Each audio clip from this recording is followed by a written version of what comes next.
John Fredericks, America's Godzilla of Truth. He's popular and proficient in picking politics with prophetic precision. And now J. Fred's picking sports. Are y'all ready for this? All across the airwaves and streams of the John Fredericks Media Network, John, Jack, and Nate, three guys that are pretty wise when it comes to picking winners. Football, basketball, baseball, soccer, golf, UFC battles, you name it. When the game is on your mind and money's on the line, Godzilla Wins is your guide to picking winners. Before you make that play, hear what J. Fred has to say. Godzilla Wins on the John Fredericks Media Network. Oh yeah, for entertainment purposes only.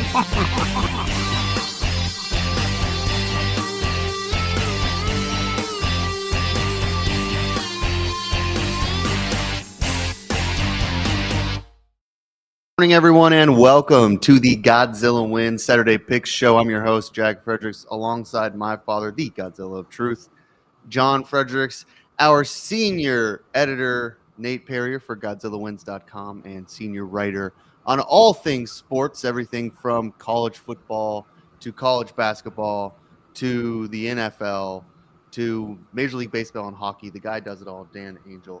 We love to have him on the show to talk all things sports. We got a great show for you today. Really excited about this one as we catapult into bowl season. We're going to spend the first couple minutes talking about Major League Baseball, the Shohei Ohtani signing, the historic contract there. We'll get everybody's thoughts on that. Then we're going to do a little college basketball quick picks and round out the hour with a bunch of the bowl games, which start today. Pretty exciting stuff as we head into bowl season. Always kind of an interesting thing to talk about when it comes to picking these games because of so many of the kids going into the transfer portal or declaring for the draft. It can really give you some value where you might not see it at first in some of these bowl games. So we'll do that. Then at the top of the hour, we'll be joined by James Tillman III and Mitch Rogers to talk about the NFL. Tons of stuff going on in the NFL, and I'm sure we'll get to the Raiders' historic win after putting up 0 points on Sunday, the 63-point beatdown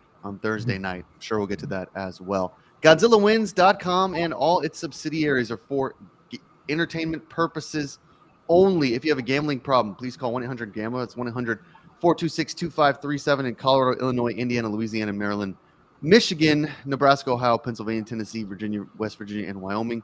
Call 800-327-5050 or visit gamblinghelpline-ma.org. In Massachusetts, call 877-GHOPE-NY /text HOPE-NY to 467-369 in New York. Call 1-800-NEXT-STEP in Arizona, 1-800-522-4700. Kansas and New Hampshire, 888-789-7777 or visit ccpg.org in Connecticut, 100-BETS-OFF in Iowa or visit opgr.org in Oregon. All right, time to start the show. Glad to see everyone. Ready to talk some sports. Dad, before we talk sports, let's talk a little bit about DraftKings because we couldn't do this without DraftKings. And one of the things we love about them is their incredible promo code that you can take advantage to heading into this bowl season. I tell you what, man, if you're interested in football, college basketball, NHL hockey, you got NFL games coming up, playoff push, there's one place to go, and that is DraftKings. Go to DraftKings.com. All you got to do is download their free app. Now, it's really easy to do. Android, Google Play, right? You got an iPhone, iPad, anything like that, you go to the App Store. You download their free app, you're good to go. Now, you put in $5, right? Now, I know that my good friend Dan Angel in Hawaii, I know that he's got $5 in his pocket somewhere. You can't be in Hawaii without $5, right? If you go to a Krispy Kreme and buy a donut and a coffee, it's $7.25. You got $5. Hey, you put $5 in, and guess what? This is better than the government. This is better than anything you're going to see. You're going to get $200 in instant free bets. Instantly. It doesn't matter if you want to lose. Put in $5, boom, you get $200 in instant free bets that you can play with. Now, you got to do it within a certain period of time. You got to read the disclaimers there, but all your money is there. So you put in $5 today, you're going to get all Saturday, all Sunday, all Saturday night, all Sunday night games. You're going to get Monday night games to turn that $200 into something. But the main thing is you're going to have fun because DraftKings wants you. Once you get involved in DraftKings, if it's in an area where you have it, they got bonuses every day. They're a lot of fun. So check it out. Just go to DraftKings.com, download the free app, put a promo code Godzilla. That's the key thing. Got to put a promo code Godzilla, put a $5 promo code Godzilla. Boom. Instantly, that's going to get you $200 in free bets. Boom. Just like that. You're going to have so much fun this weekend with promo code Godzilla. DraftKings, a proud sponsor of Godzilla Wins. They believed in us from the beginning when no one else did. So thank you. They're just a great company to work with. They're great people. Payouts are immediate. Everything is there. They respond to you. Service is great. I won't use anybody else. DraftKings.com. Promo code Godzilla, $200. Now, if you have a gambling problem, call, or you or someone you know has a gambling problem, call the Virginia Problem Gambling Helpline at 888-532-3500. DraftKings. We want to always thank DraftKings for sponsoring us and being a believer in us, like Dad said from the beginning. So I'm glad to have both of the baseball guys on for this first here, because I think that this would be kind of an interesting thing to talk about. I wrestled with even putting it on the schedule on the run sheet. I figured, well, there's a lot of stuff we can talk about. We can do a bunch of college basketball. Everybody wants to, hear the picks, but it's such this Shohei Ohtani signing. It's such a major contract that I just kind of want to throw it to both of you for a couple minutes to open the show for your thoughts. Dad, we'll start with you. Contract is $700 million over 10 years, where the Dodgers pay $2 million per year until I think 2034, when they start to pay $68 million per year. So it's structured that way on the back end so that it frees up the Dodgers cap space, or not cap space, just their money to sign other players and become even more competitive, which is just what a big market team like Los Angeles needs. So kind of an interesting construction there. Ohtani, of course, no trade clause. He's had some injury issues in the past, but nothing serious that would suggest that he can't keep doing this for another 5-10 years at the level that he's at. So I guess my question, Dad, to you, and then we'll get Dan's thoughts, is this an example of baseball's no salary cap gone too far, or is this just a representation of what the market is willing to pay for quite possibly the best baseball player any of us have ever seen in person? The answer to both of your questions is yes. I mean, this is the salary cap issue in baseball, which we're never going to get. That dog don't hunt anymore. That is passed. But I want to give a shout out to the most brilliant Players Association rep in history, and that's Cecil Upshaw, when he was president of the NFL Players Association. I think it was a tackle on the Raiders, and he did the salary cap in football, and that came under tremendous fire. It almost didn't pass by the players, because what happened is everybody saying, oh, it's gonna, we can't pay out this big money. And here's what Upshaw said. He said, well, this is going to hurt a couple of elite players from making bajillions of dollars. This is going to ensure that the league is competitive and that every player has an opportunity to make decent money and have a career in the NFL. It's also going to drive the NFL forward, because you're going to get competitive balance where you don't have it in some of these other sports at the time. That passed. That has made NFL the number one league, bar none, in history, because of the competitive balance and how they structured that. Now, you go to the Ohtani. Look, you have to. I say in politics all the time, and when I coach basketball, you have to deal with the reality you're in. And the reality right now is there is no salary cap. There's a luxury tax. It is what it is. You're not going to change it. This move that the Dodgers made was brilliant. It's not like they outbid everybody else. The guy on the Mets, Cohen, flew to Japan. He flew to Tokyo to meet with him. He would have offered the same thing. He didn't want to go to New York. Giants said they offered the same thing. He didn't want to go to San Francisco. Anaheim is now saying they would have matched it. He didn't want to do that. He wanted to go to a winning team. And so he went with the Dodgers. $700 million was what everybody was offering. So it's not like one team way outbid the others, like they did with Garrett Cole when he was on the Astros. The Yankees just outbid everybody. Okay. That didn't happen here. So is he worth $700 million? Yeah. First of all, $50 million of that. I mean, the Anaheim made $20 million in marketing off him. So the $70 million becomes $50 million when you get 20. LA's probably going to double that because of because they have a better marketing organization for the Dodgers than the Angels did.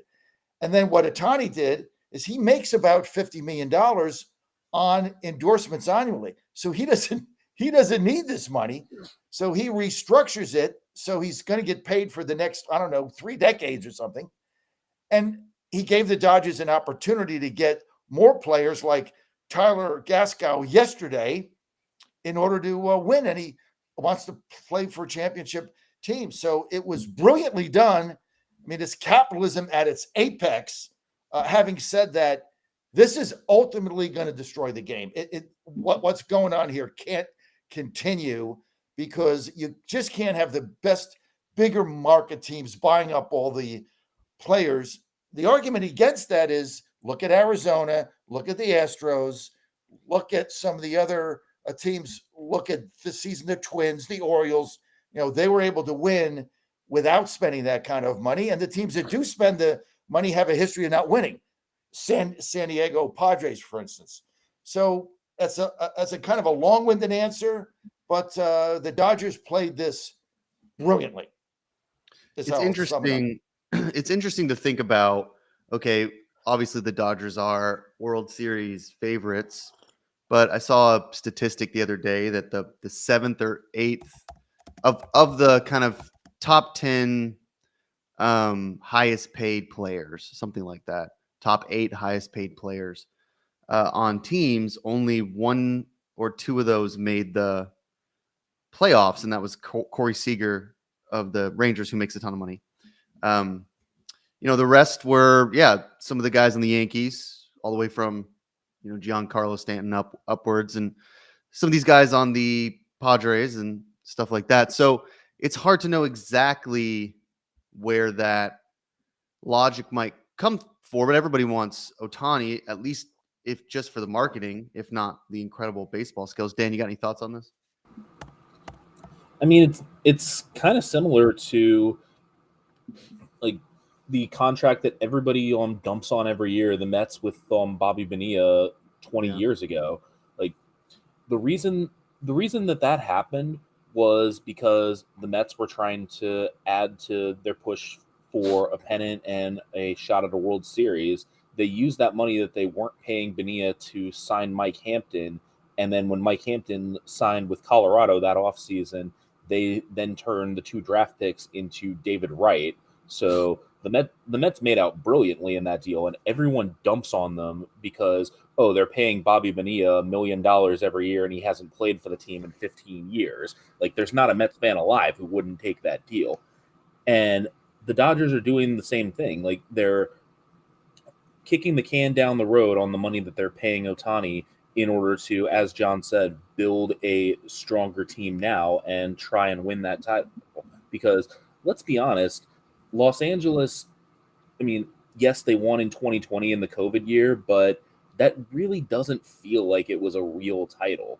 Right. So if you don't count that title, this team is sitting on 35 years without actually having won a full season championship. And that's just not something that Dodger fans are willing to accept. So they're doing whatever it takes in order to finally bring a full season championship to Los Angeles.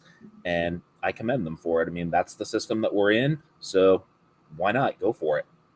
Yeah. And you make a great point, Dan, because not only does that COVID World Series not feel like it is enough, at least, the Dodgers, I don't know how many 100-win seasons they've had since 2017 or 2018.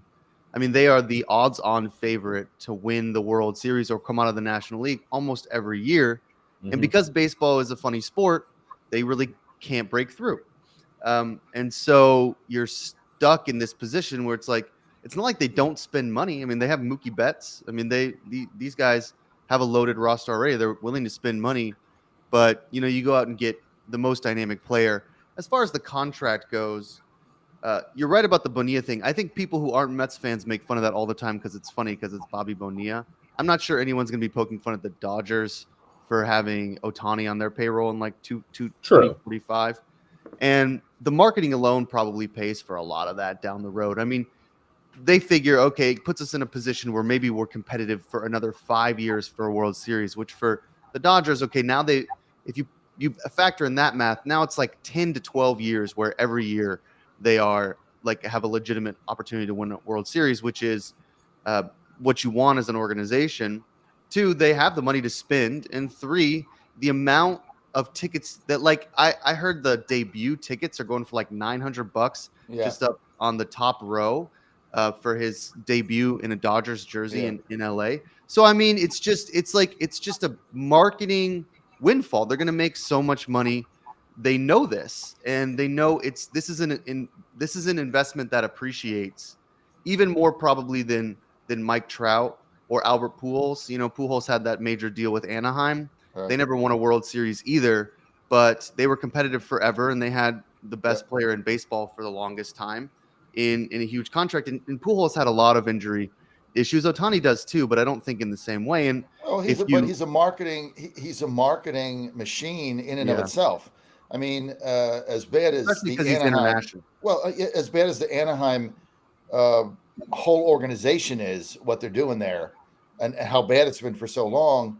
You know, they popped 20 million off the guy in just additional revenue, advertising revenue. I mean, this isn't like a tiny sponsorships. This is just their ad revenue grew by 20 million since he's been there annually, because, you know, selling their sponsorships and stadium stuff.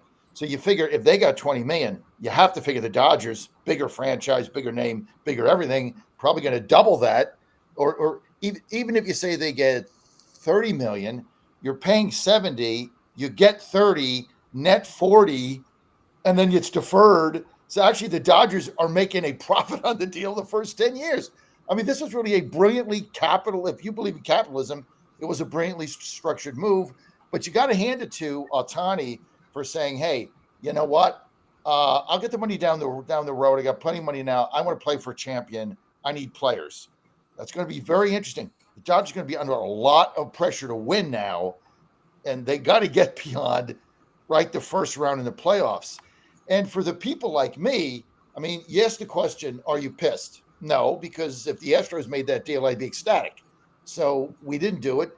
He's not going to go to Texas, obviously. There's doesn't make sense for him. But you have to ask yourself, okay, everybody is going to be wanting to beat the Dodgers. And this really adds a lot of pressure to this team, as it did the Padres. I mean, Dan and Jack, you look at you look at what Jay, whatever his name is, the general manager there, Preller. You look at the money he spent, this owner's money, and one season they get eliminated by the Phillies. The next season they're 10 games out in August, don't even make the playoffs. All that money wasted. It's just because you get a few high-priced players doesn't mean you're going to win. A lot of people like me are going to be rooting for the Dodgers to lose, just like I laughed my ass off when San Diego couldn't make the playoffs. And the same thing with the Mets, the Yankees, etc. All these high-priced teams, you got 162 games. You got all those games in the playoffs. You better have a team that can come together and win. Yankees didn't do it. Mets didn't do it. Dodgers didn't do it. Padres didn't do it.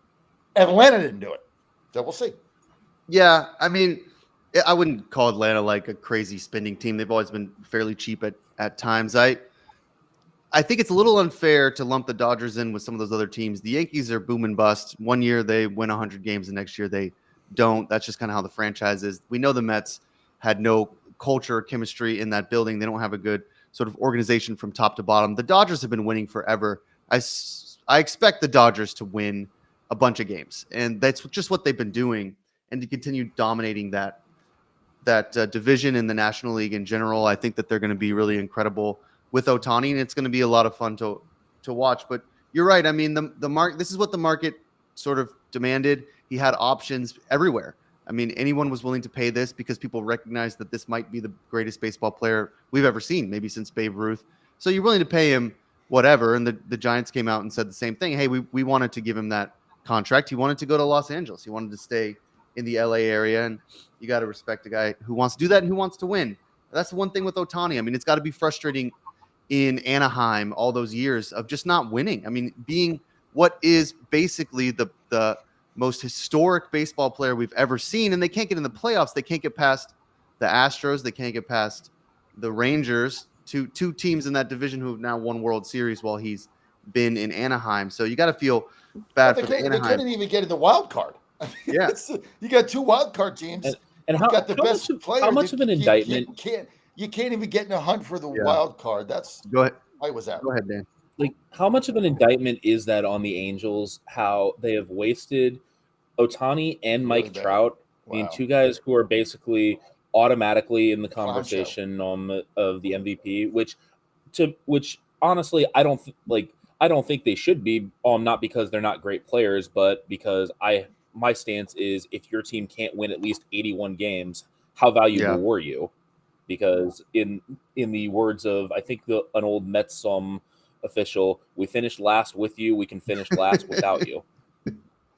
But I mean, how sad is that culture in Anaheim to completely waste 2 transcendent talents? Like, you don't even get I don't even think they've managed to win one playoff game. Look, I think they've gotten in the playoffs once and got it's a swept. total indictment of leadership, organization, ownership, GM. I mean, the whole bit. And Dan, you're right. I mean, two of the most talented, exciting players in Major League Baseball on the same team at the same time, and they just wasted the talent and couldn't even get over 500. Very short-sighted, very just not thought through. It's like anything else. Leadership matters. We say it in coaching, we say it in business, we say it in our company. I mean, I don't care what talent you got or what you're doing. We can own as many radio stations as we want. If you don't have the leadership and you're not making good decisions and you don't understand what facets you have to put together in order to be successful, just like Godzilla wins and Jack has done, managing it and taking it from basically a blog to now a major show. Leadership matters. Angels didn't have that. And if you're an Angels fan now, it's like worse than being a Royals fan, right? You just got to throw your arms up and say, "What's the point?" Yeah, The Royals won a title. Yeah, I mean I'd rather be a Royals fan, I think, right now, or a Pirates fan than an Angels fan. I mean, the thing with the thing with the Angels, the joke you always see from last year, the year before, was you'd see a news report that said, historic night for Shohei Ohtani as he hit 3 home runs and struck out 12 people. Mike Trout, stole his 42nd base of the year and collected his 1,000th double as Anaheim, he got a standing ovation. Angels lost 7-9. I mean, it's just like that would just happen all the time. And it was just like a joke I don't know. I mean, it's you do have to feel bad for Anaheim fans, but they have a lot of money and they've had a lot of players in the past. I mean, the Pujols thing as well. So, the fact that they haven't won, it's tough for them. But I don't know if I feel bad for a team like that. They just need better leadership. Okay, well, let's move just a little bit to the side here before we get to these bowl games, because I want to talk a little bit about college basketball. I know we all have our college basketball quick picks. We love to do this. Look. Couple things if you're listening to the show that I want you to do. The first thing is go to GodzillaWins.com, and on the top left-hand corner, you'll see a tab called Daily Picks. You go there, and you'll see all of our daily picks for pretty much all the sports. All of our writers pick the NFL, NCAA, football, and basketball. You can do the NHL there as well. A couple other things, and none of it is hidden behind a paywall, which is one of the things that we really are proud of there. A lot of times you go to these websites, you look at the staff writer, you say, okay, well, what, I like this column. This guy writes really well. He's good, but what are just his general picks? Well, if you try to find them, which a lot of the websites will offer, once you get there, you're hit with a paywall. We don't have that. We don't hide anything behind a paywall. And we just added a new feature. So now writers can comment a little like 250 character blurb on why they like the game. So you'll get a little bit of narrative from some of our writers as well. So do that. And we will fire off some college basketball picks for you. Dan, I'll start with you because I know you're always locked into college basketball. I've got two today, the bigger games, and I know Dad has a couple as well. So I Dan, got let's one. go ahead and all right. Dad's got one too. Dan, we'll start with you. All right, so I'm gonna start way, way, way under the radar here, and I'm gonna go with IUPUI, which is soon to be IU Indianapolis. I don't know when exactly they're changing that name, but I'm taking them -1 against Lindenwood. Lindenwood just has not been good at all this season. They've lost at Idaho State, which that takes some doing.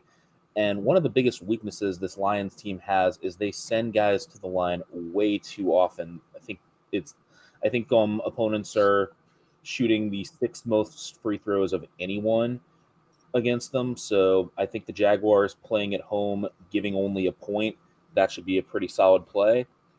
Pittsburgh -27.5 against South Carolina State. This Pitt team excels at beating up on bad teams, and South Carolina State is a very bad team. They've played they've played against middling teams and gotten completely blasted. This team lost by 34 to South Florida. Pitt's a lot better than South Florida, so I don't really think the Panthers will have any issue covering this. Pitt blasted Jacksonville by, I think, 51 earlier this season, and South Carolina State just played an overtime game with Jacksonville, so that tells you pretty much how this one's going to go. SMU +4.5 at Florida State. This is really kind of a proving situation for the Mustangs. They're joining the ACC next year.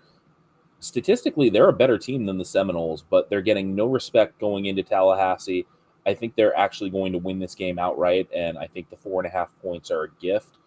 And I think the fact that SMU's got a chance to prove to a conference member that publicly expressed that they didn't want them joining that, hey, here's what you got to look forward to next season. Moving on, Kansas against Indiana. I think the Jayhawks will win this one. Kansas -7.5. Indiana has not looked all that good against good teams. They've played a couple big names and gotten blown out by both Connecticut and Auburn. I don't think playing at home is going to make that much of a difference. Indiana teams by big margins in Bloomington. I think Kansas cruises here. Northeastern team total under 54.5. You guys aren't going to be able to, Virginia listeners aren't going to be able to play this game because the Cavaliers are involved thanks to that Virginia state law. But UVA just squeezes the life out of opponents, and I think that's exactly what they do to the Huskies here. 54.5. It seems like a low total, but when Virginia's involved, it's tough for teams to get there. And then the final one that I'm going to go with is I'm taking the under on Notre Dame and Georgetown. You see exactly what it is, 138.5. I mean, Micah Shrewsbury has been a defensive coach ever since he started at Penn State. Coming over to South Bend his first year, he does not have a lot of talent on that roster, but he does know how to coach defense very well. Georgetown, not a very talented roster either. I think this game's going to be a rock fight. A lot of great picks there, Dan. I'm going to piggyback off one of those in a minute. Love the IUPUI to start there. You know, Dan's locked in when he's commenting on. I actually covered Robert Morris IUPUI last year. I think the attendance for that game was like 75. Yeah, I totally believe that. Sometimes, I've got ESPN Plus, which is, if you like college basketball, kind of a must because you can get all the weird games, right? And man, sometimes you look at those broadcasts and I'm like, there are more people at my 1A high school basketball game than this. I mean, you're just like, there's nobody in the stands. What's going on? And I mean, I get it, right? It's just not the culture. But it's funny that those games are broadcast and you're just looking around not exactly an electric environment. It looks like when they played in the COVID bubble, right? Some of these games. Sometimes. By the way, we live 10 minutes from Robert. I think 10 minutes from Robert Morris. So I should probably check one of those games out. It's right up the road.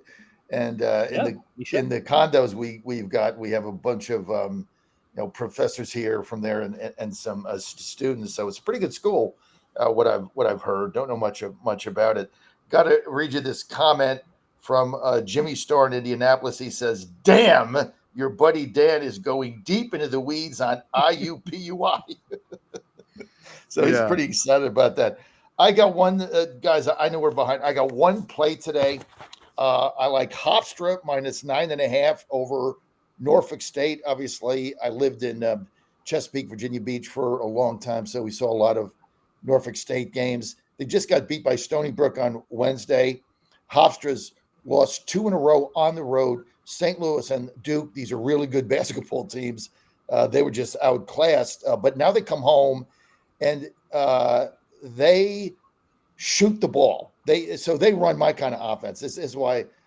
By the way, Hofstra changed their name to the Flying Dutchman to the Pride, just so that everybody knows that, taking off on Lion King because their mascot is 2 lions. So they remember that was the Pride Lands. Actually, it was a pretty interesting thing they did. They call the Hofstra Pride now.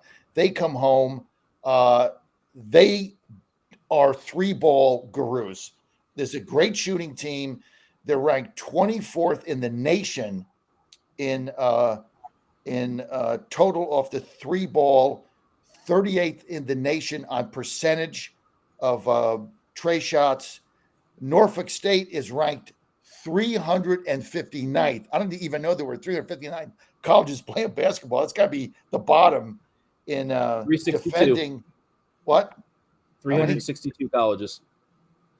They're ranked, get this, out of 362 colleges, they're ranked 359 in defending the 3 line. So I got one team at home, 24th in the country. The other team, 359 out of 362 defending it. I'm going to go at Hofstra, laying the 9.5. As long as they get the shots off, this game is a blowout. Hofstra minus 9.5. Yeah, man, those long spreads, even with Hofstra, it's so tough. I think that's a really strong probability to go over because both Norfolk State and Hofstra rank in the top 5 in free throw percentage. Yeah. Yep. Right. They both shoot 81% or better from the line. And what Dan's talking about there is the end of the game when you get real close to the over/under, the point total. It can really kill you if you've got the over and you got 2 teams that shoot 62% from the line, and you just look at these. They just brick after brick. If you watch a lot of NBA and then you switch to college, it's the one thing I think that when you look at college, you're like, are you kidding me? It's like field goals with the NFL and college football, right? Like you watch the NFL and these guys are pretty automatic. Every once in a while they have an off day, but they hit a lot of field goals from like 52 yards or whatever. And then you go to college and it's some 18-year-old who's just like, all right, just line it up. Like, let's go. I'll kick it. And then it, goes 40 yards to the left. He's like, well, I'm still learning. So it's a lot different. Free throws are like that. It can be maddening if you have the over, but Dan's right there on that percentage. I got 2 for you, then we'll move on here to some college football. I really got 3. I'm going to steal one of Dan's. Virginia, the under there.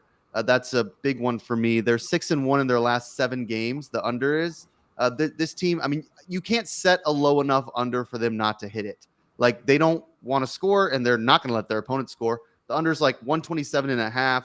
I have a lot of confidence that will hit as well. So I love that play, Dan. I'm also on Creighton minus 5.5 to Alabama. So I saw Alabama last week. We talked about them with Purdue. Purdue covered. That was another kind of free throw thing. Really close game for a little too close to comfort if you picked it. But Purdue ended up covering. Alabama's been kind of overwhelming, and Creighton's a great team. We saw that in the playoffs last year. My last one here, I got lambasted in the Wisconsin-Arizona pick last week. I kind of knew I was on the show, and I told you guys I don't really feel good about this pick, but I'm going to take Wisconsin. Well, I'm off that. I watched that whole game. Arizona looks like the best team in the country. They just look incredible. They play so fast. They have interior weapons. They hit the 3 ball. They're incredible at home. And I like them minus 1.5 with Purdue today. Purdue's also been really good and is not Wisconsin. Wisconsin really relies on slow play, and Purdue can play a little bit quicker, and they got Zach Edey, so they grab a lot of rebounds. They'll be fine. It's not going to be a blowout. It's going to be one of the best college basketball games all season, Arizona-Purdue. But I still like Arizona here. I just think that this team is quite possibly the best team in the country, maybe them in Houston, a couple other teams, but they just look amazing. So I'm going to kind of keep playing them until they cool off a little bit. Otherwise, I just love watching them. If you're a fan of basketball and you like basketball, I would go ahead and tune into Arizona Purdue today. Arizona, if you haven't seen them play, guys, they're a lot of fun. They're really, really good. I mean, just incredible. Yeah. I wish I was back home so I could actually see that game in person. Yeah. That's in Indianapolis today. Yeah. And that's kind of my one thing. Like, I mean, they're not in Arizona. So Wisconsin got blown out in Arizona. And, Indianapolis is a different place. Purdue plays well at home. So we'll see. But okay, Dad, before we move on to some of the college football games, and we'll move through some of them quickly. A lot of them don't need a ton of commentary. We're just getting into bowl season here. Let's talk a little bit about Healthy Cell. Now, I just got my package from you, Joint Health and Mobility. Started taking that. It's been just an incredible gift. Thank you so much for it. And I know you use the promo code Godzilla, 10% off. I love that Joint Health. 20% off. 20% off. That's right. I keep forgetting that they upped the ante of the holiday season. I love the Joint Health and Mobility because it just gives me a little extra punch, and I don't have to rely so much on stuff like a leave or anything else, which if you lift a lot of weights like I do, the older you get, and I don't know, I mean, Joseph might be experiencing some of this too, probably not now, but at some point he will, and Dad, you know this as well. Your joints start to hurt. It's your wrists, it's your knees, it's your elbows. When you do any type of exercise, I mean, movement is always good for your body, but when you're doing resistance training and weightlifting, it can be a large load on your body. So the Joint Health and Mobility has been really helpful.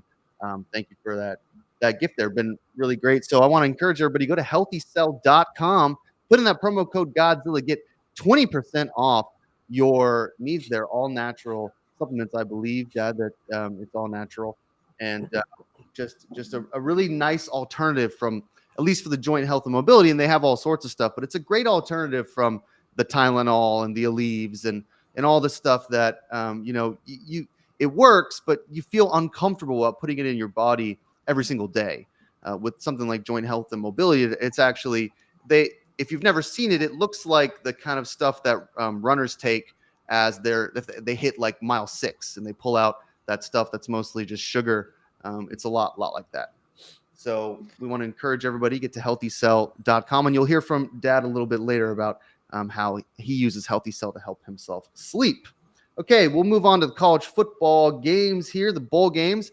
We're a little behind on the schedule, but that's okay. I want to stick with the Celebration Bowl, Dan, because I know you wrote that up on GodzillaWins.com. Go to GodzillaWins.com. You find all of those bowl games that Dan's written up. And Dan, that bowl game has been doing great numbers. A lot of people have been interested in the Celebration Bowl. I think Deion Sanders kind of gave a little bit of a name to that bowl that people maybe not had heard before. It's basically the HBCU's national championship. And so, Dan, I want you to talk a little bit about what you see in this game from a picking perspective, and then we'll get to Dad, and I'll round us off. Yeah, so I mean, Deion brought a name to it, but what he couldn't do was actually win the game. Yeah, because the last 2 years, Jackson State has represented the SWAC in this game, and they managed to lose both years. Last year, I think Jackson State was really distracted by Deion in talks with several big-name schools, and North Carolina Central was motivated, focused, and pulled off the upset. I don't think Florida A&M has that happen to them here against Howard. Howard, kind of a little lucky to get in here. They managed to upset North Carolina Central to take the MEAC's bid here.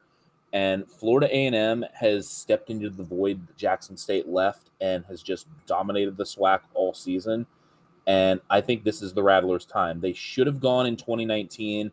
They weren't eligible because of academic sanctions. And Willie Simmons is just a winner at the HBCU level. He's 32-5 in his past 37 games against HBCU universities. I think this is Florida A&M's time, and I think the 6.5 point spread is very easily managed by the Rattlers. Yeah, and on DraftKings it's now up to 7, at least where I see it. I think that shows you how that line's moving. A lot of people like Florida A&M. Dad, what do you think? Well, this is SWAC versus MAC. I love the concept of this game, and you're right. Deion Sanders didn't win it, but he did give it a name. But the Howard offense really revolves around one player. That's their quarterback. That's always dangerous for me in these bowl games. I mean, I like Florida A&M in this game -7. I think they're just a better team, all around better team. And you look at their defense. If you look at I'm sorry, I always get these names wrong, guys, as I get older. We try to say. FCS football. Okay. There you go. Just like get out the acronym here, Dad.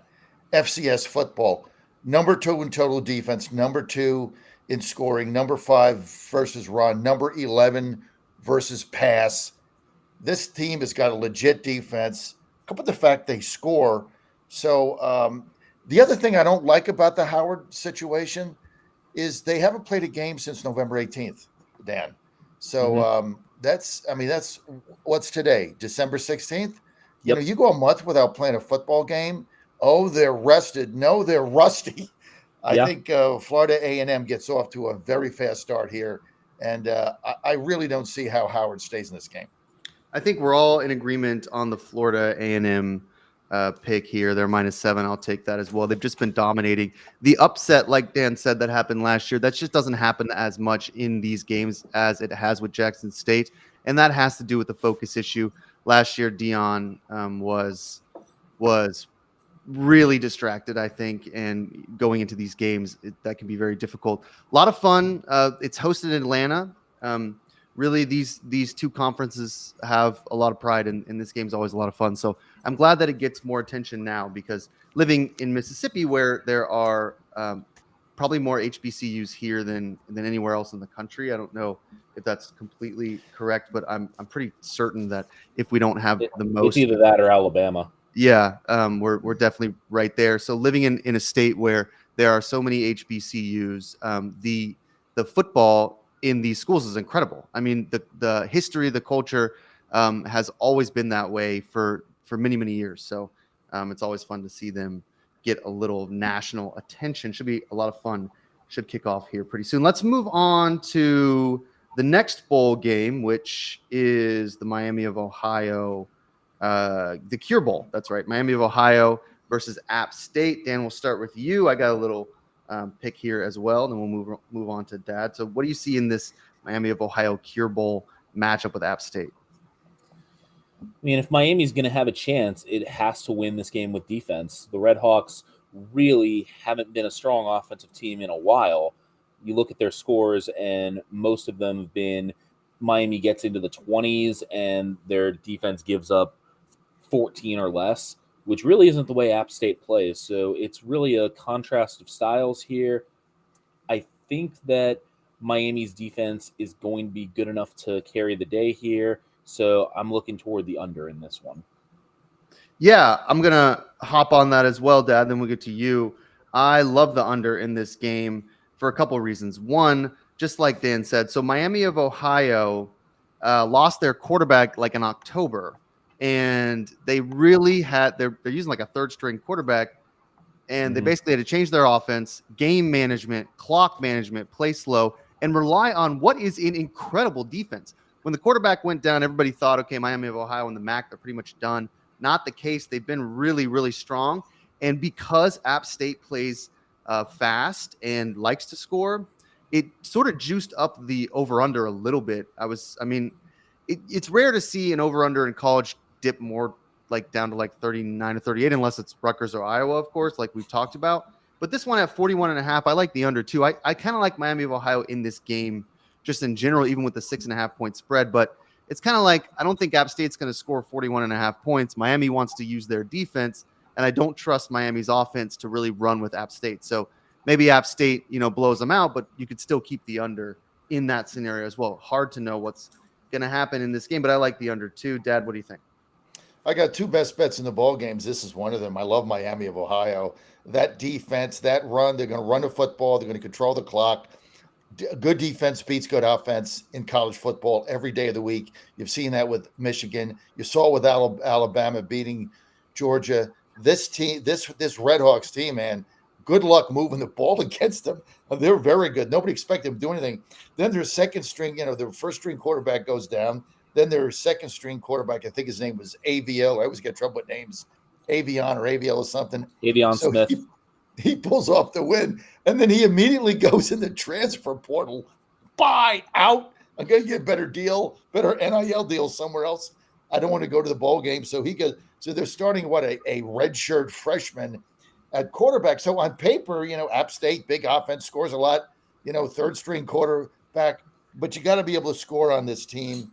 And the Redhawks have averaged 21 a game since their starter, I think, Gablet got hurt, and now they're going with a third string quarterback. But here's why I love Miami of Ohio. App State struggled against Troy in their championship game. Troy has an equally good defense like the Redhawks. So going up against a class defense, App State couldn't do crap.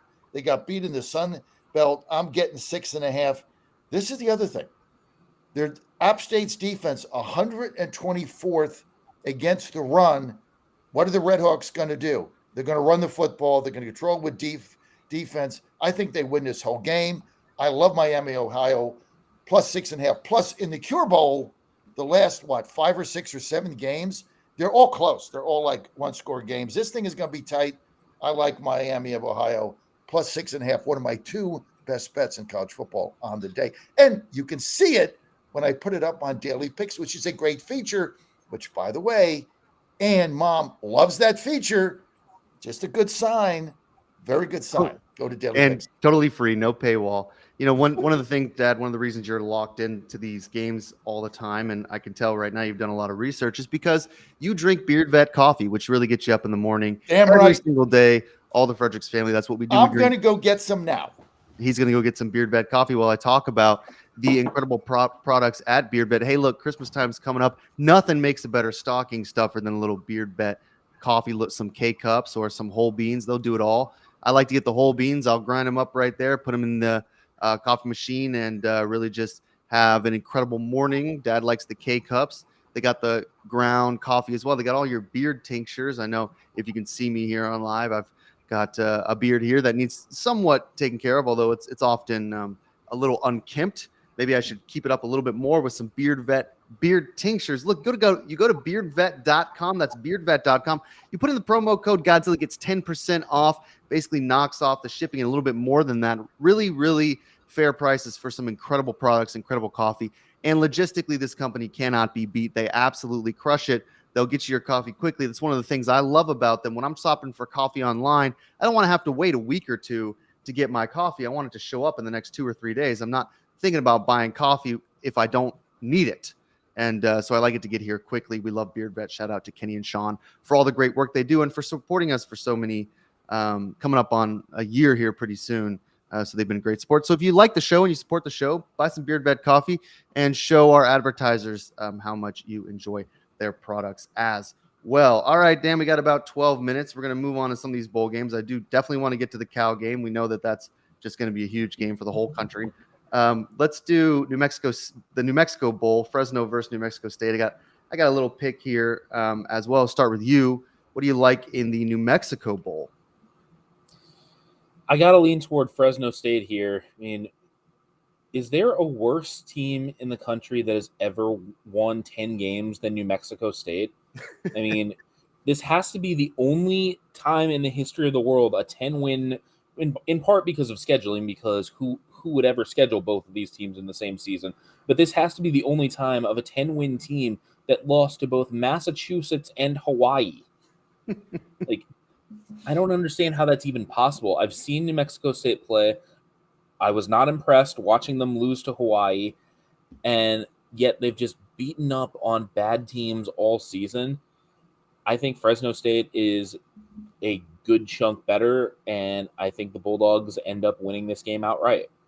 You know, it's funny because not only this is why I love, talking to you about this stuff, because if you go on and look at some of the picks for this game, you're going to get a lot of New Mexico State because statistically they look great. They've got 10 wins. They look dominant. I saw them play on TV like once. They beat someone. I forget who it was. They beat them up pretty bad, but they were a bad team, as you're saying. This is where I don't think this team passes the eye test. I look at this in college basketball all the time. If I haven't gotten an opportunity to see some of these teams play basketball, it's hard for me to pick the game because I can look at the statistics all I want, but context is everything. It's not always the case with the NFL or even the big college football games. But when you're talking about teams like this, You really need to be able to watch them play. I agree with you there that I don't really think New Mexico State has played many people, and you're catching those points as well, 3.5, because Fresno is the dog in this game. So I also like the Fresno State pick there. Just New Mexico State, even though they might look good on paper, I think they get blown out in this bowl game. That happens around this time of year where you get some of these teams where everybody's on the team because they haven't seen them play, but the stats look good and the record looks good, and the other team maybe not so much, and they all pile on, and the line really hasn't moved much in Fresno's way. So I really like Fresno State as well, catching points there. Dad, we're going to get you involved in the LA Bowl. We're going to move to those because we got to save some time to talk about your favorite team, the Cal Golden Bears. So we'll start with the LA Bowl here. UCLA versus Boise State. This game, another really interesting one for a couple reasons, Dan. I don't know if you have this worked into your pick, your narrative, but I'll set you up anyway. UCLA is one of those teams that entering bowl season is now just decimated as a depth chart. Like they're a depth chart problem. Transfer portal stuff going on. That always happens around this time with teams like UCLA. And then not only that, because it's not really that big of a bowl game, their Lombardi Trophy winner, the defensive lineman, is sitting out preparing for the draft. This isn't a big game for him, so he's not going to be there. Well, that's a game changer because that guy is incredible. So, all of a sudden you have a team that, I don't know, 5.5 feels like a large spread for a team that might be a shell of itself that we've seen all year from UCLA. Dan, what do you think? I mean, where's the motivation here? Like None. Zero. I mean, we already saw UCLA look totally disinterested in their final game of the season. It was senior day against the Fighting John Fredericks of California, and UCLA just laid down 33-7 loss, 4 turnovers. And you're telling me that they're going to be motivated to go across town because they're playing in Inglewood to go play Boise State when they couldn't get motivated to play Cal for what's probably the final time in a long time with those teams going their separate ways from the Pac-12. I don't see it. I mean, Boise State, even though they're starting a third-string quarterback, I think Boise State plus the points is the pick, and I think the Broncos might win it outright. That's my second best bet. 26. Hold on, Dad. I'll set you up. 26 straight bowl appearances for Boise State. This is a team that knows how to get there and knows what to do when they get there, and they aren't losing a ton of players. So, Dad, I think maybe we're on the same track here. There's no question. I mean, this is right now the UCLA Bruins are the Los Angeles Chargers of college football. Like they came out Thursday night. They just didn't want to play football. It was incredible, and we're going to be talking about that later. But Chip Kelly, 0-6 in ball games since he's been with the Bruins. His tenure just didn't turn out there. This you guys nailed it. This is a dumpster fire going on in Los Angeles with the Bruins. Coupled with the fact you mentioned, and this look, I don't blame these players for sitting it out. You mentioned their Lombardi Trophy defensive end. I'm sure I'm not saying his name right. Latu, I think, is how you say his name. He's going in the draft. He ain't gonna play in this stupid game and get hurt. No way. He's gonna take the money. So they've got 6 players that are not playing. 6 starters for them are not playing, not because of injury, because they're out. Coupled with the fact their quarterback coach quit. Yeah, their defensive coach quit. Yeah, they're all abandoning ship. I mean, this team has got no incentive here. Boise State, I can't believe I'm getting points. Like I had to ever look at a DraftKings line and I had to double my glasses and say, what this got to be a mistake. I'm getting 4.5 against a team that has 0. They could give a crap about this. They just want to get out of there. They're all going in the portal. And Jack, you nailed it.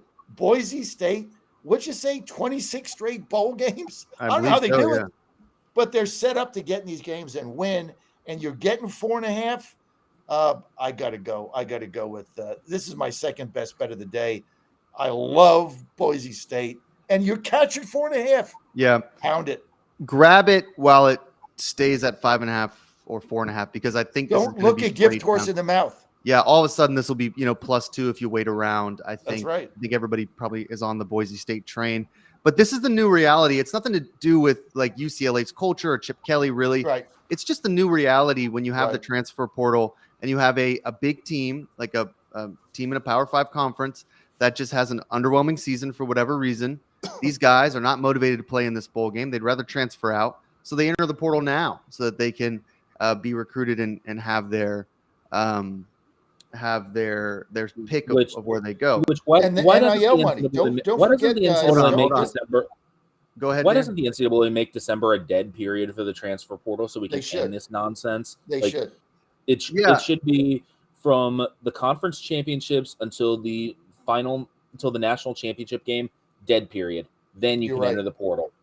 Yeah, it's weird. I mean, like Ole Miss just picked up a former 5-star defensive lineman from Florida who was in the transfer portal as well.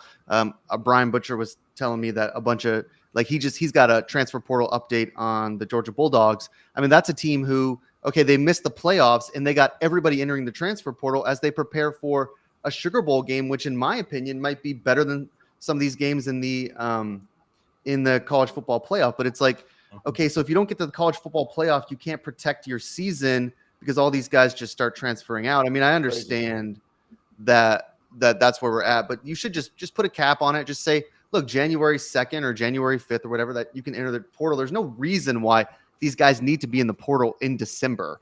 The coaches recruit year round. It's not like they're January 15th. They're like, I'm not looking at the portal. I mean, these guys recruit during the season. I mean, it's what they do. That's how they build a program. So let's move on then to our last game, the Fighting John Fredericks, the Cal Golden Bears, as Dan so succinctly put it. So we'll have to start with Dad here. Cal going in and playing Texas Tech. They're a 3.5-point underdog, Dad. So maybe you feel a bit disrespected here. I'm sure this is your third best bet of the week. So we'll start with Dad in the Cal Texas Tech matchup bowl game. Slipping my mind, the Independence Bowl there, big bowl game. Dad, we'll start with you, and then we'll end the show with Dan. I put this bet in Monday at 5 a.m. Right when I was like getting ready for my show at 6. I'm like, oh, I got to catch this. I love the Golden Bears here. They're totally they're disrespected by everybody. Nobody believes in this team. They're playing with tremendous passion. Texas Tech is good. They play in the Big 12. I get it. They score. They got a high-powered offense.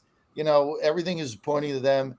But this Golden Bears team, I mean, they play good defense. They run the football. They've got a decent set of receivers.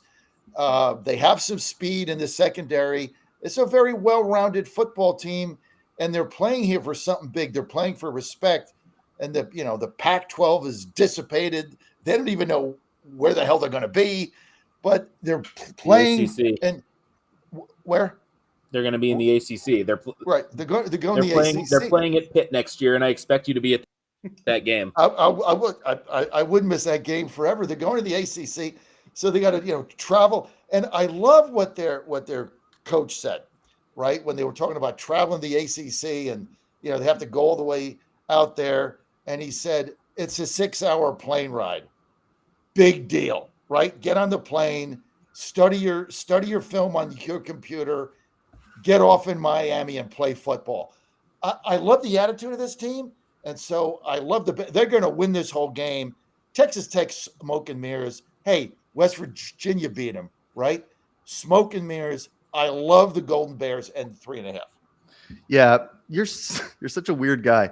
Like, I can just see you, all of a sudden you fall in love with Cal, and I can just see you reading like the Daily Californian now every day, just being like, let's look at the Cal quotes from our new coach. So I absolutely expect you to be at that Pitt game next year. Our roots, Jack, our roots go back to the California Bears because our good friend John Breach, that's right, with the Beacon, who was with the Beacon, started after the Beacon his CBS career with covering the Golden Bears. Yeah, and I mean, look, I love Berkeley. It's a great place to watch a football game. Dan, 30 seconds for the Independence Bowl here. Give us your pick, and we'll head to the second hour. I'm going to go with Cal here. I mean, both teams run the football pretty well, but the Red Raiders are missing their two best receivers. So I don't think it's going to work out for Texas Tech here. I think California is the way to play this. I like the bet too. We all like the Golden Bears. We want to thank Dan Angel, as always, for joining us out there in Hawaii. He's so locked into the college sports that we love his insight, love having him on, love talking baseball with him as well. Dan, keep up the great work at GodzillaWins.com. You can find him on X, formerly Twitter, at DanAngel11 and Instagram at Dan.Angel11. Dan, we'll see you next week. Have a great week. All right. Coming up next, we're talking NFL. James Tillman III, Mitch Rogers joining us shortly. Nate should be in here too. So do not turn the dial. We'll be back in a minute.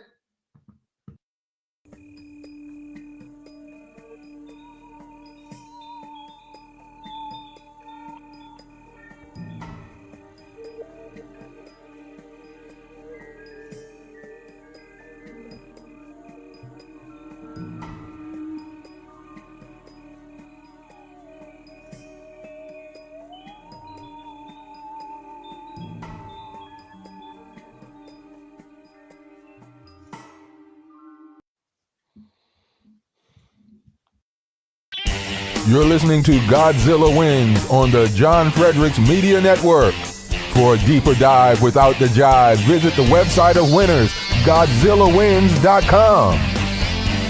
Let's get back to the show with the guys in the know, John, Jack, and Nate.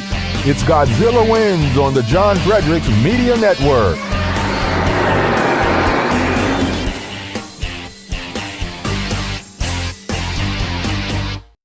And we're back. We want to welcome in senior editor for GodzillaWins.com, Nate Perry, and senior writer James Tillman III, who is absolutely firing off some picks here on GodzillaWins.com. Go to GodzillaWins.com for all of your coverage. And look, you can find our daily picks up there as well. We don't hide anything under a paywall. So Nate, myself, my dad, James, Mitch coming on later, we all load our picks into that system, and you can see them there. And we just added a new feature, a comment box. So now, instead of just seeing the picks, writers have the option of commenting, a little bit of narrative, 250 characters. Here's why I like this game. Here's why I like the under. Here's the spread that I like. And you can do all that you can read all of that just on the daily picks portion of Godzilla Wins. We love that new feature, and we are proud to present it to you absolutely free, not hidden behind a paywall. Don't have to subscribe. We just give them out because we love winners. We're going to bring in Nate, James, and Dad here. Dad, before we get to the NFL, and I think we're going to start with the Chargers, have to, because they're a big punching bag for Dad and everything else. But before we get to that, Christmas is coming up, and we got a lot of ideas for people who want to give their loved ones some really thoughtful gifts. And what more thoughtful gift than My Pillow? Tell us a little bit about how people can grab some of the greatest deals on MyPillow.com. You've only got this weekend to get it before Christmas. Free shipping, promo code Godzilla. You're going to get up to 71% off. There's a couple things I want to recommend. If you don't have the slippers, you got to get them. You got to get these slippers. Get them for your family. Get them for your loved ones. They make great gifts. All you need is their foot size, male or female. You put these on your feet. It's to die for. I just got to tell you that straight off. I've got 3 pairs of them, right?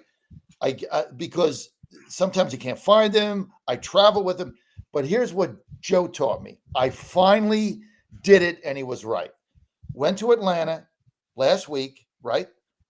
Put my slippers in my little bag, went through security, took my shoes off, put my slippers on, walked to the plane. Most comfortable walk I've ever had. Go there on the plane, put them on. Then I get back into baggage claim, wait for my bags, took my shoes out of my little carry-on bag, put my slippers back in there, golden, right? That way you're not dealing with trying to put your shoes on through security, but they're so comfortable. And because of the hard bags, I wear them to the hot tub. I wear them outside. I wear them to go to the car. I wear them to take out the garbage. Best thing you could buy. Second best thing, down comforter, $69, regular $149.99. Right now, $69. This down goose comforter, best thing you're going to find. Plus the towels. They got everything there. Now, they also got robes, right? Got that for Ann for Christmas. She's not tuned in right now, I don't think. So I don't think I spilled the beans. All you got to do right now, 71% off, up to 71%.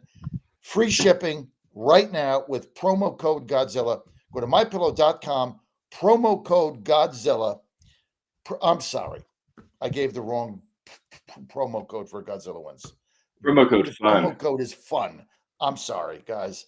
Promo code fun on Godzilla Wins. Promo code fun. And you're going to get all that savings there. And that's for Godzilla Wins. Just before Christmas, free shipping. Do it now. MyPillow.com, promo code fun. All right. Well, Jack is still gone. So, John, why don't we take a victory lap about Brandon Staley finally getting fired about a year after he should have been? You Well, want I'll to tell lead you it what, off? as you know, I'm not a Brian Staley fan. I think basically the guy would have trouble, managing his way out of a paper bag. But Ubris nails you. This is what I teach my boys all the time. Arrogance and Ubris will nail you. This guy, the arrogance of this guy was incredible. He was the defensive coordinator. He was calling the plays. He wouldn't give up the job. And he was too smart for himself.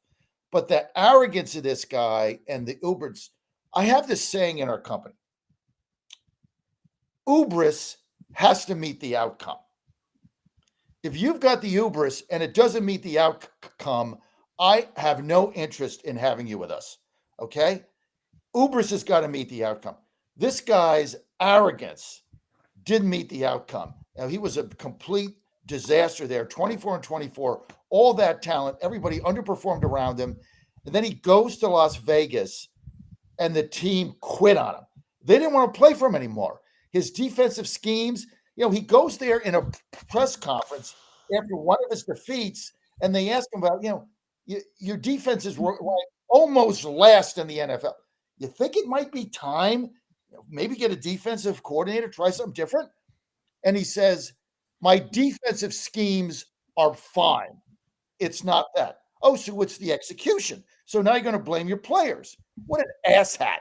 This guy had to go. He should never get hired again. He had one good season, and that was when he was the defensive coordinator for the Rams, I think in 2020 when they had that great defense, but they had all the players, right? This guy's a jackass and arrogant. Ubris didn't meet the outcome. See you later. Chargers, the most underperforming team in the NFL. They thought they had a shot at the Super Bowl. They're in last place. Out. The creative interpretation of the word hubris was pretty much all I took away from that entire narrative. I couldn't get past. I don't know what ubris is, but Ubris has got when you have that level of ubris, it's got to meet the outcome. If you don't meet the outcome, shut up. Right? I mean, I'm all for overconfident. But arrogance, when it doesn't meet the outcome, I have no use for you in my company, and I've gotten rid of people with that. Don't tell me how great you are. I need a spreadsheet that's got wins on it and dollars on it. We got no room for Ubris on this show, Jack. Zero Ubris tolerance here on the show. Just to we have no patience for Ubris, James. For all those who are listening, the word is hubris. But also Ubris. I'm from New Jersey, right? I'm from Jersey. They don't say that in New Jersey. Nobody's ever pronounced that word that way. you know what it means. I mean, people sort of know. It sounds like it's a common word in Jersey. Yeah, like everybody's walking around. Hey, the guy's got some ubris. Like, ubris.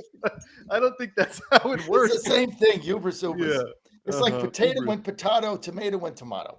It's all the same. It's not. It's not the same. It's all the same.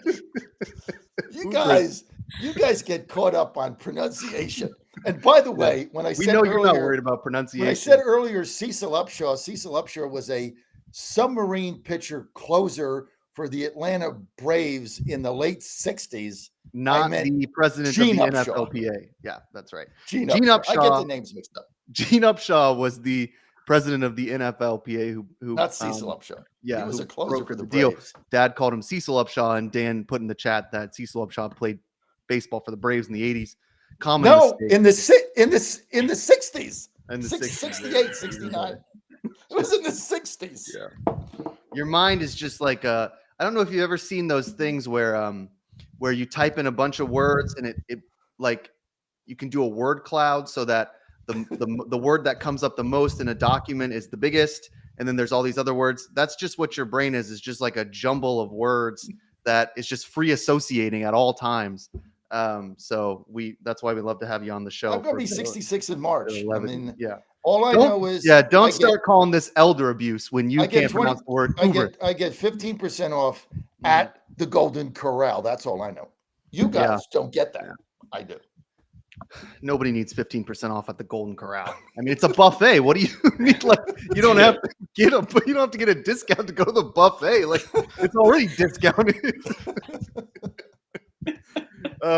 Let's get to some of these games. I know we'd spent a lot of time on the hubris of Staley, but that was a pretty awful blowout. The Raiders scored 0 points against the Vikings on Sunday and 63 against the Chargers. So not exactly. The Raiders hadn't scored a touchdown since week 12, and then they hung 63 on Brandon Staley's Chargers while he called the defense.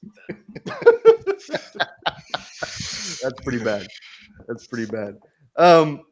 James, let's get to let's pick some games here. We're going to start with the Vikings at the Bengals, which is, I think a pretty interesting game to start with. We're going to start with some of the there's 3 games on Saturday this week. So we've got 3 games on Saturday, 1 game on Monday, and a bunch of games on Sunday, but there's no more bye weeks for the NFL. So sometimes they start doing this to kind of spread the love a little bit, get some more TV exposure. Vikings are +3 against the Bengals, traveling to Cincinnati. What do you see in this game, James? The battle of backup quarterbacks. I see that since he's a 3-point favorite. Browning had another good outing last week against Indy, 18 of 24 for 275 yards and 2 scores, and they thumped Indianapolis pretty bad, 34-14. And as you guys alluded to, the Vikings and the Raiders at 3-0. I think they said that was the lowest scoring game in like 16 years. So that was definitely interesting to say the least. But in any event, I see Cincinnati is 6-3 against the spread in their last 9, 7-0-1 against the spread in their last 8 versus NFC teams. And my favorite stat here is that they've covered the spread in each of their last 8 December games. So I'm going to take them with the 3. So James likes the 3 there. A little bit of some trends for you. Dad, what do you think?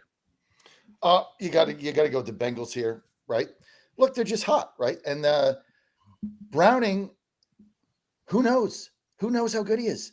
I don't know how good he is. Do you know how good he is? No. Do you know how bad he is? No. No one knows.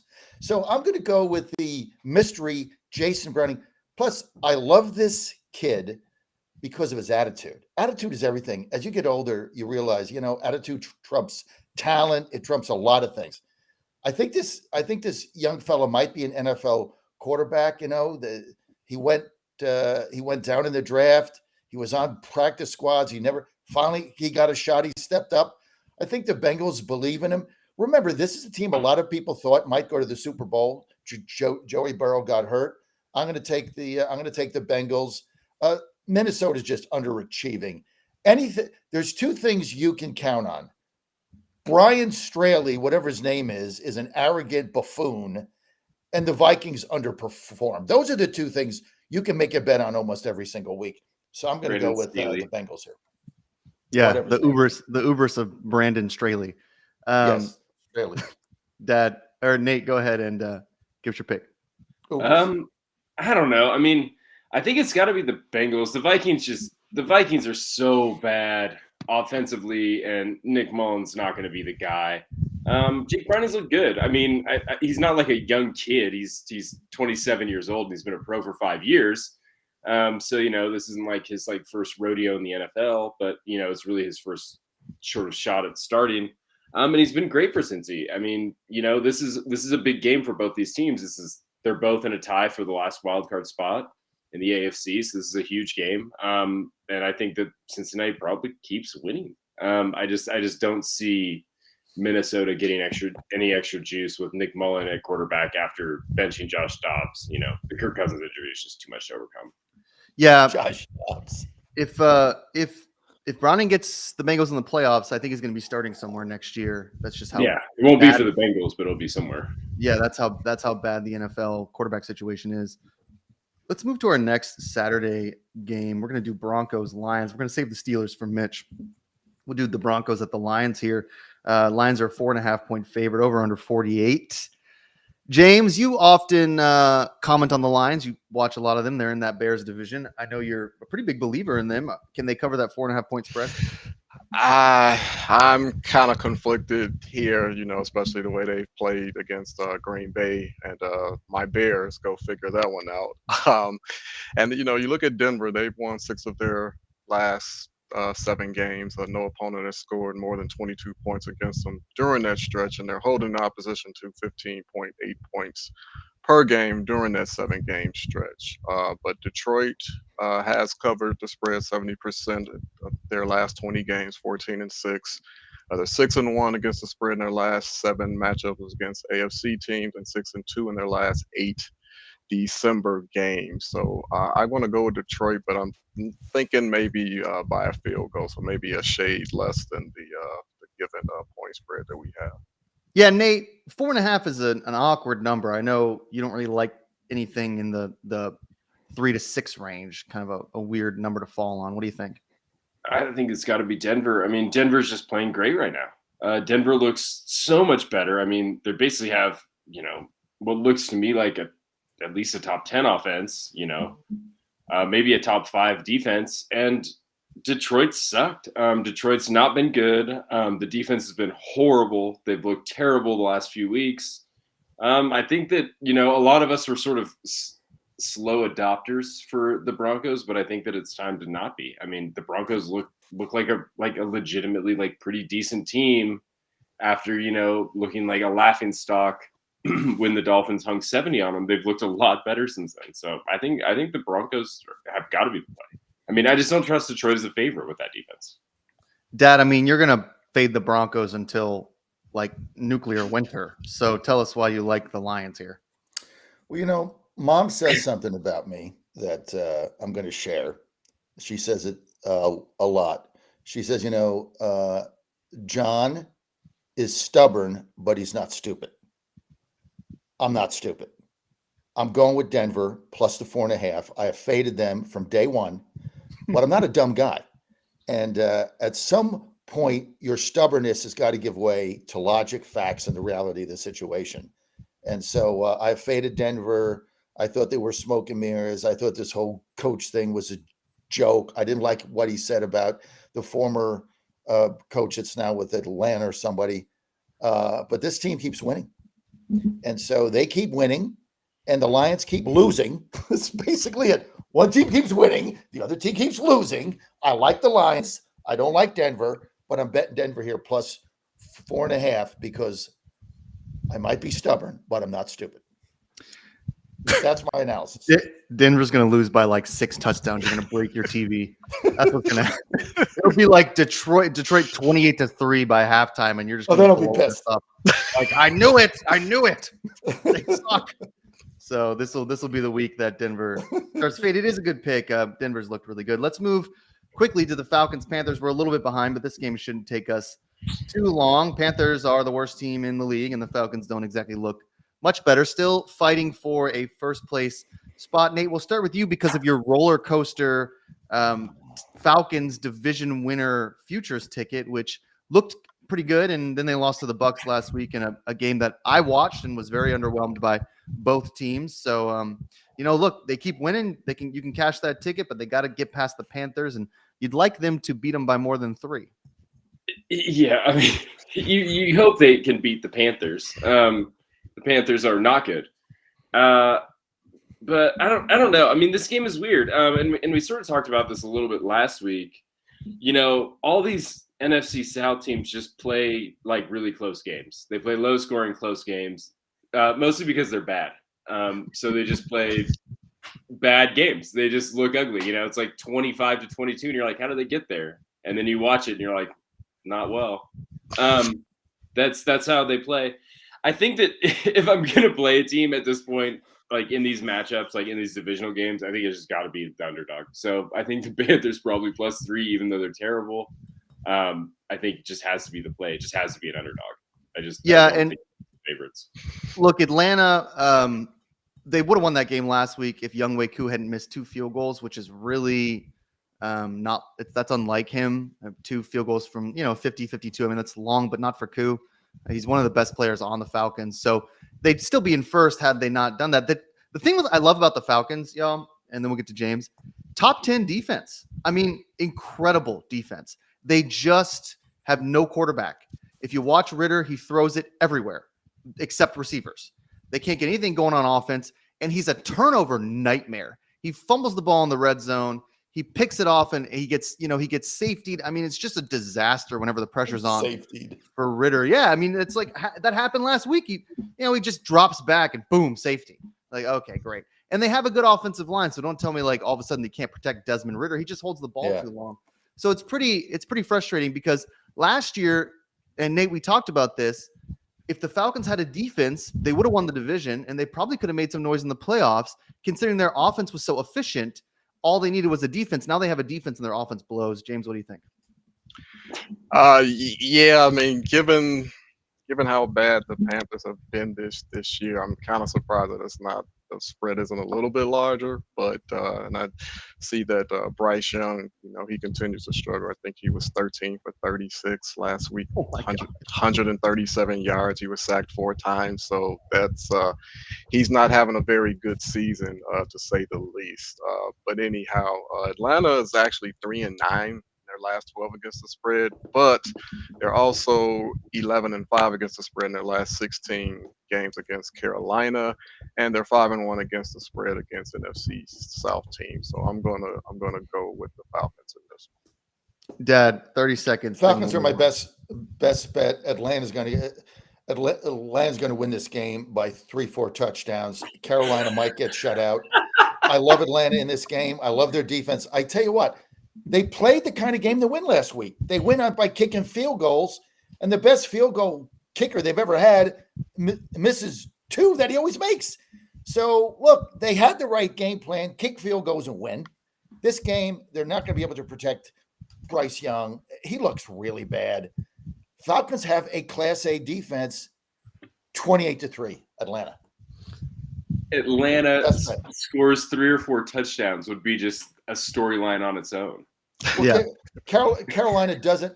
They have no offensive line, right? Best bet of the week. I mean, at some point in time, Ritter is going to have a good game. I think this is it. And the Panthers are real. I mean, it's not like they've quit or anything. They just don't have the personnel to compete. I mean, half their offensive line is but this isn't roulette. Like Desmond Ritter isn't just due for a good game. He sucks. Yeah. I tell you what, though, you guys miss Mariota. No. You miss I miss Michael Vick. You miss Matt Ryan. Mariota. No, I don't even miss Matt Ryan. Falcons fans miss Michael Vick. Wow. That's who Falcons fans miss. You miss Marcus Mariota so much. No, we do not. You can taste He it. sucked too. Look, all these guys suck. And the one thing about the Falcons is they do put a lot of pressure on the quarterback. So Bryce Young will get sacked a bunch. So you might like the under here too. It's not a bad play. All right, we are way behind. That's okay. We'll just move quickly here. We're going to save the Bears game for the end so we have some time to talk about it. So let's run through the Bucks at Packers. Just 30 seconds for each of you. The Bucks are don't know why that's not populating. Let me pull up the spread. 3.5 point under. 3.5. That's right. 3.5 point underdog to the Green Bay, traveling to Wisconsin. James, 30 seconds. We'll go around the horn. We'll catch up with some games. Then we'll talk about the Bears.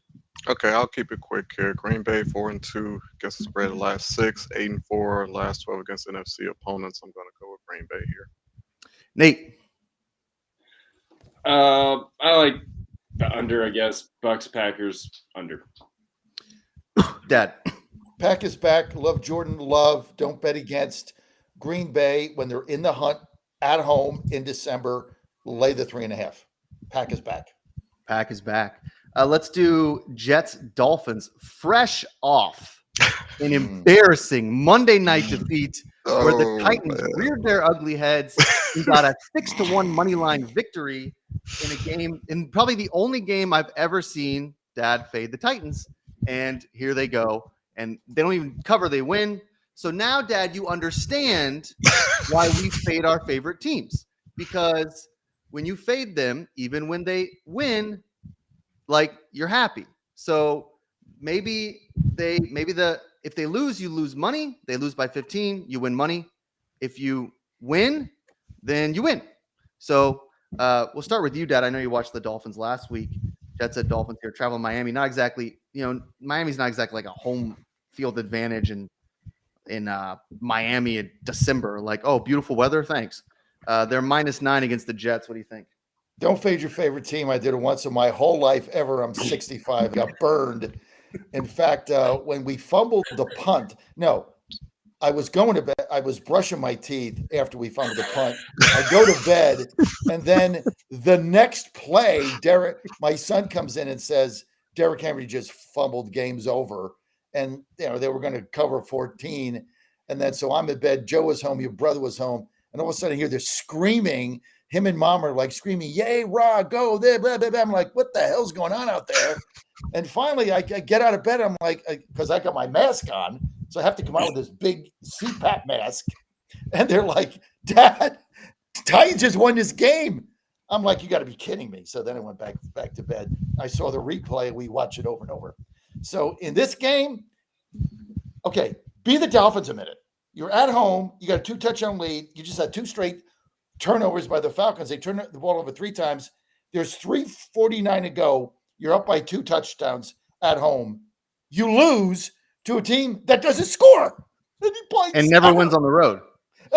And hasn't won a road game in 18 months.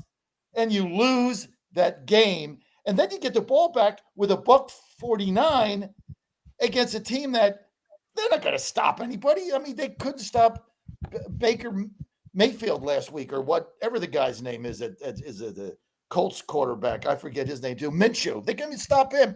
80-yard bombs and overtime, guys wide open. Take sack the quarterback, run out the clock. Unbelievable. Jets +9. James. Kind of a big spread, but I think Miami will cover. They're 11-5 in their last 16, 7-1 in their last 8 matchups against AFC East opponents. So I'm gonna go with Miami in the 9. Nate.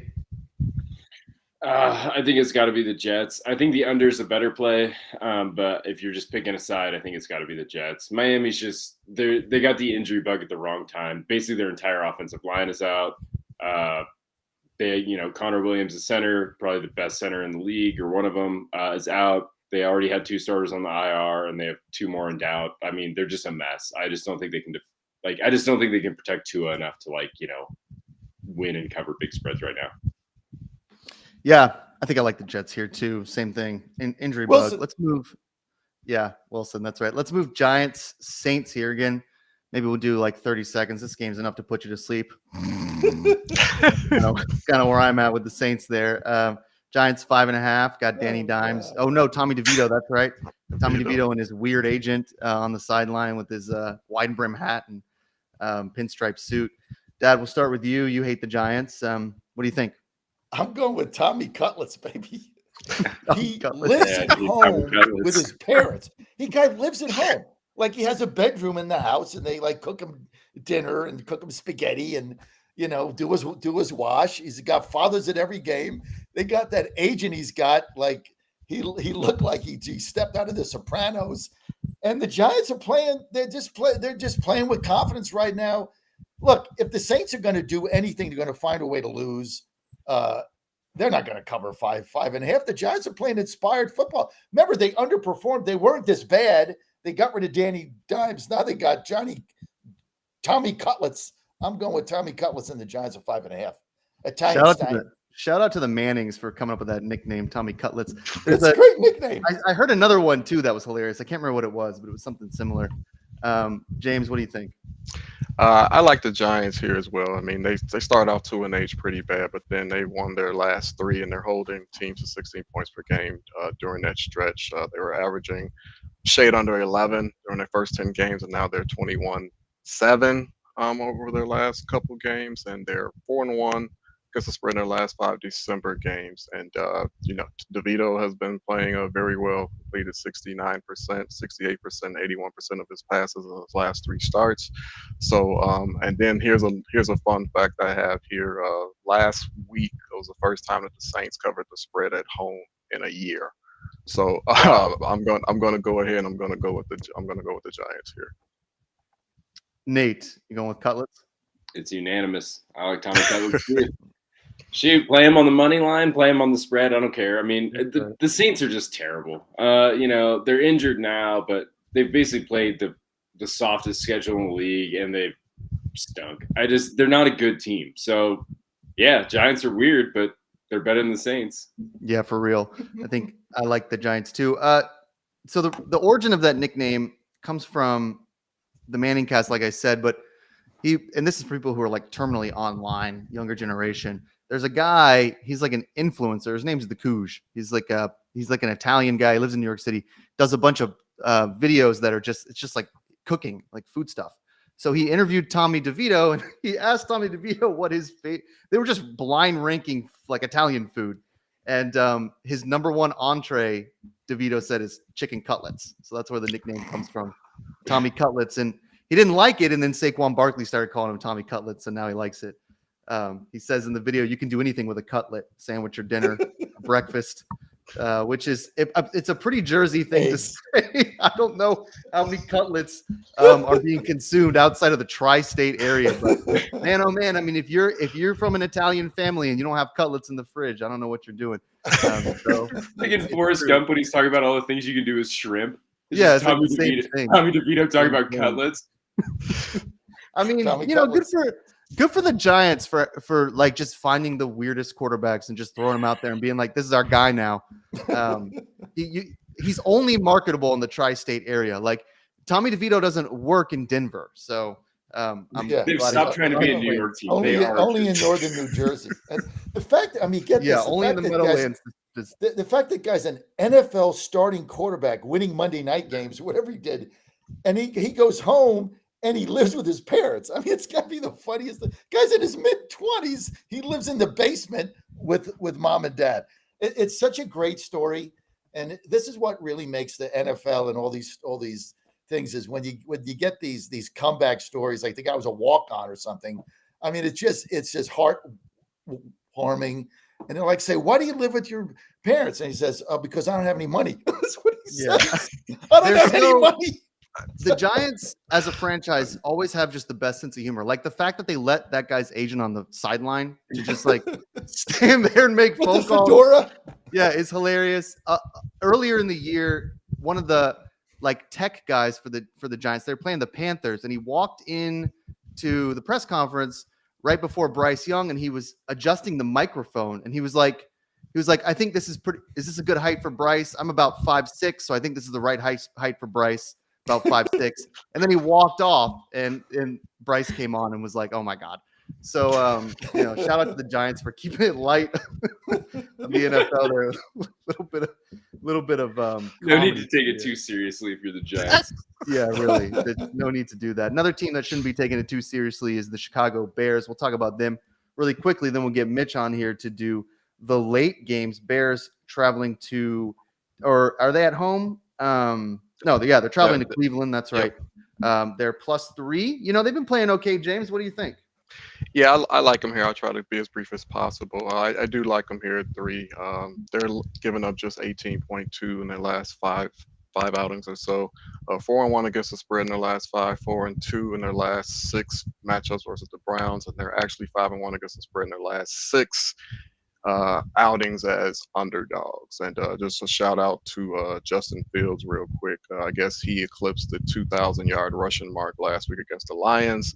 Just the second Bears QB to do it in franchise history, and just the third quarterback in league history to do that in his first 3 seasons, with Lamar Jackson and Cam Newton being the other 2. So I'm taking the Bears in 3. Taking the Bears. Nate, what do you think? I think the Browns. I mean, like in this year in the NFL, can't we all just root for 47-year-old Joe Flacco coming off retirement, drawing Social Security and an NFL check at the same time? Yeah, It's just the best. So I mean, like, yeah, Browns to the Super Bowl. Who cares? This is like the dumbest league in the world now with quarterback injuries. So Oh my God, I know. Yeah, that's my it is. Dad, you like the Browns here? At home, that defense, yes. I don't see how Chicago is going to put anything up on this team. Yeah, they got to win with defense. They know that. They got to figure it out. No quarterback, but a lot of teams don't have a quarterback. So, do I think Flacco is the answer? No, but I think that Cleveland Browns defense is the answer. They've proven game after game after game they're just tough. So I'm going to go with the Browns at home, and I love the elf. I love the elf at home in the middle of the field. Yeah, the angry you love elf. the elf. Every time I see love the elf, every time I see the elf, I love the elf. I'm reminded of you being like, oh, so scary. It's a scary elf. Look, here's my strategy with the Bears. Whenever James comes on and is like, the Bears are pretty good, I just fade the Bears because then they get blown out. Yeah. And then James comes on the next week and he's like, the Bears suck. I hate them. and then they win. So I just fade him whenever he's on them. Whenever he's That's a good that's a good strategy. Yeah. I think I'm going to start doing that. It works all the time. He's always doing that. He'll just be like, guys, I've been thinking about the Bears a lot, and they can cover this spread. Then they lose by like 6 touchdowns. And he comes on the next week and he's like, the Bears will never cover another spread while I'm alive. And then they win. So that's my strategy there. James, we want to thank you as always for coming in and talking to us today. Very happy to have you on the show. Go to Godzilla.com. You find all of James' writing. James is one of our most popular writers, in part because he is such a fantastic writer.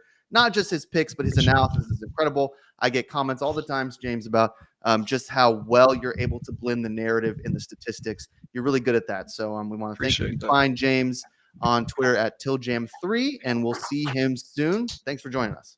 Have a good weekend, guys. Appreciate it. Yeah, take care.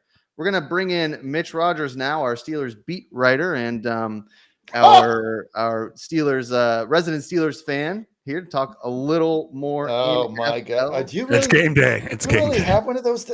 You guys, aren't you embarrassed? Look, if you're a Steelers fan, here's the difference between the Steelers and the for life. You guys think you're good. You suck. We know we suck. That's I don't think we're good. Let me just frame this, okay?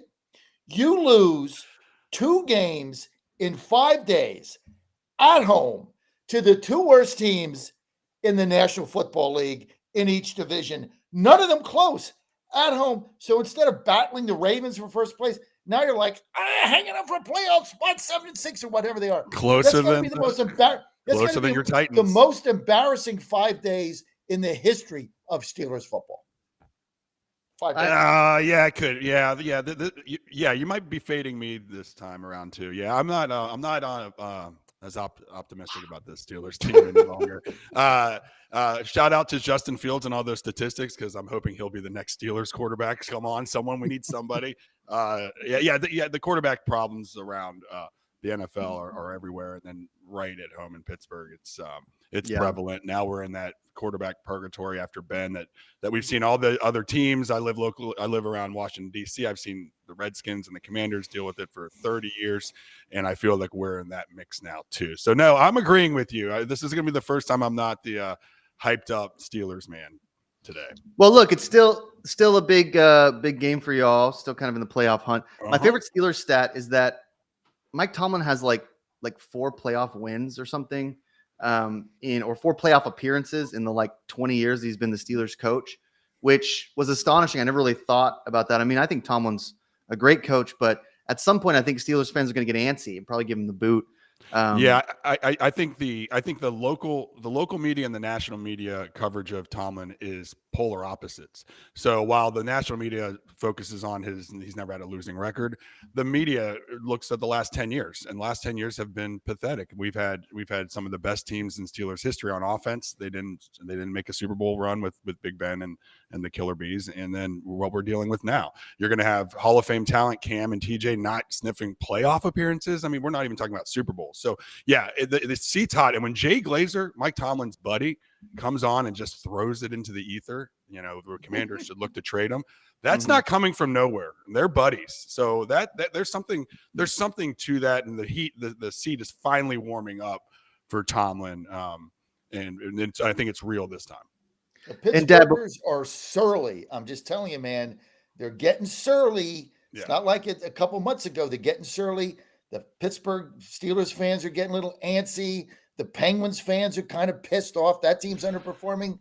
So a lot of people waiting for the Pirates. The power play. Come on, Penguins. What's going on? Okay, sorry, that's for another show. yeah. Well, look, Steelers. We'll see. Let's get to that game, but before we do that, Dad, let's talk a little bit about a seat that could be really hot if you're in the right seat, and that's at Rosie's Gaming Emporium. You can get a hot seat there at the slots. Maybe some of the tables just really go on a run. Tell our listeners how, if you're in Virginia, you can take advantage of all the great things Rosie's has to offer. You know, people know that Ann and I like to go. Mom and I like to go to the casino a lot. Rosie's is our favorite. One reason, they got the biggest payouts and they got the biggest jackpots. I mean, that is the thing that people don't realize. So all the Rosie's locations, and it's just fun. You know, it's just, we have so much fun there. It's our favorite place to go. We go in on date night. We just go. The food is excellent. The atmosphere is fantastic. And Nate Mize, their marketing director, has really put together a fun thing. But they got the largest jackpots in Virginia. And look, you can go to New Kent. You can go to Vinton outside of Roanoke. You can go to Richmond, right by our studio. Hampton, in down by Virginia Beach. Dumfries in Northern Virginia. Emporia, right? Collinswood by Danville. It's all over the state. You can have so much fun. Now, you can play the slots or you can play football. They got all the TVs on and the sportsbook online. They got OTB. Couple of things. Lucky winner in Richmond, right by our studio, right? Get this. 31 large on a $2 spin on my favorite game, Ultimate Fire Link. Hampton by Virginia Beach, by Chesapeake, where Joe is today. Lucky winner wins $116,378 on a $1.50 spin. My favorite game again, Ultimate Firelink. Rosiesgaming.com. Everything is there. You're going to have so much fun. Food is great. Atmosphere, fantastic. Biggest jackpots, biggest payouts. Just go to rosiesgaming.com. And we thank them for being a long-term sponsor of Godzilla Wins. But if you want to have fun and you're in Virginia, rosiesgaming.com is the place to go. And check out the food. Phenomenal. We want to run through a couple of these games pretty quickly here so we can get to all of them. Spend a lot of time chopping up with the Steelers. No problem there. We love the Steelers. Let's do that game real quick. Mitch, we'll start with you. Steelers +1 traveling to Indy. 2 backup quarterbacks, basically. What do you think? Mitch Trubisky, my goodness gracious. He's awful. And Gardner Minshew's better. And I'm going to, for the first time in the history of this show, pick against my Steelers. And I just can't see a way they win. Going Colts. Nate, I guess I kind of agree with Mitch there. I mean, Trubisky's so bad. What do you think? This has to be like the ultimate buy low spot for the Steelers. I mean, if you're ever going to buy low on the Steelers, it has to be now. They're the first team in history. This is a fun stat. First team in history to lose back-to-back games to teams that are 8 games under 500 at home. They've just been bad. So I mean, you got to bet the Steelers now. I mean, they can't be worse than they have been the last couple of weeks. Go Steelers. Steelers +1. Dad, what do you think? Steelers +1. Look, forget the Colts, right? I'm sick of it. Titans should have beaten them. 2 blocked punts, 80-yard passes with we can't cover anybody. Forget it. This is the comeback game for the Steelers. I mean, they have to win this game. They got embarrassed. How do you think the last 10 days was at practice? I think Tomlin's running around with a smile. This is going to be a surly, nasty team coming out. And the other reason I'm going to bet more on them today is because Mitch faded his team. Now, I'm 65. I've done this one time, and I got burned. Titans actually won the whole game. So Jimmy Starr says Titans suck. That's true. I'm going with the Steelers +1 on the road in Indy. I'm hoping it sparks that playoff run, that one that was started years ago with that run right there. You just need a win. I'm just making it happen. I'm willing it. I'm Will Levis and Levi. This is the way the NFL. This is the way the NFL is. Okay. Yeah. You get 2 bit. The Steelers should not have lost those games at home. Now they go on the road in Indy. Everybody's fading them. I'm going with the Steelers. Yeah. Let's get to the Texans-Titans then. Speaking of the Titans, Dad, we'll start with you again. Titans -3.5 here. Go ahead, tell us why, then we'll move on. I don't even have to tell you why. Stroud is out. Yeah. Will Levis had a unbelievable breakout game. You know, they scored 2 offensive touchdowns in 2 minutes on the road. Team that has not won on the road since last October or something. Unbelievable comeback with no offensive line, no nothing. And they got one receiver, basically. I don't know where is Tyron Burke or whatever his name is. The guy that we, the number 1 draft pick, injured half the time. Then he's on whatever his name is. Oh, what's his name? Traylon Burks. Traylon Burke. He's not even in the game. That Levis never throws to him.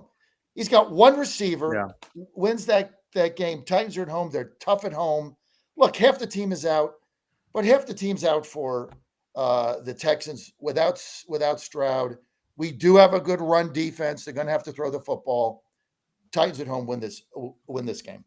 So I figured I'd give Dad the floor there for the Titans. I want to run through a couple other games here so we can get back on track because I really want to save some time for some of these later games, especially the Cowboys. So let's just throw out some picks, maybe no narrative here. Let's do first the Chiefs at the Patriots. And I'll tell you the spread here. I don't know why my spreads keep going. Okay. 8. Yeah, So 8 for the Chiefs there. That's right. -8. Mitch, we'll start with you. Just give us your pick here. We'll run through about 2 of these games. I'm going to go with the Chiefs. They're pissed. Nate. I just don't see how you can bet on the Patriots like ever, even though they've been okay recently. Chiefs. Dad. Kansas City -8. Yeah. Kind of like Kansas City, I think, at this spot. Also tease them. It's a good teaser spot. Great teaser spot because of that 8. Yes. Tease them down to 1, and you'll be kind of sitting pretty here. Thank you, Nate. I like that. Yeah, absolutely. Anytime you look at that 8, I mean, you could tease them down with the Dolphins if you really wanted to, do a whole bunch of things if you or this game, Niners Cardinals, Niners -12 here. Again, we'll run through this really quickly, then get back on track. Mitch, we'll start with you. Can the Niners cover the big old spread?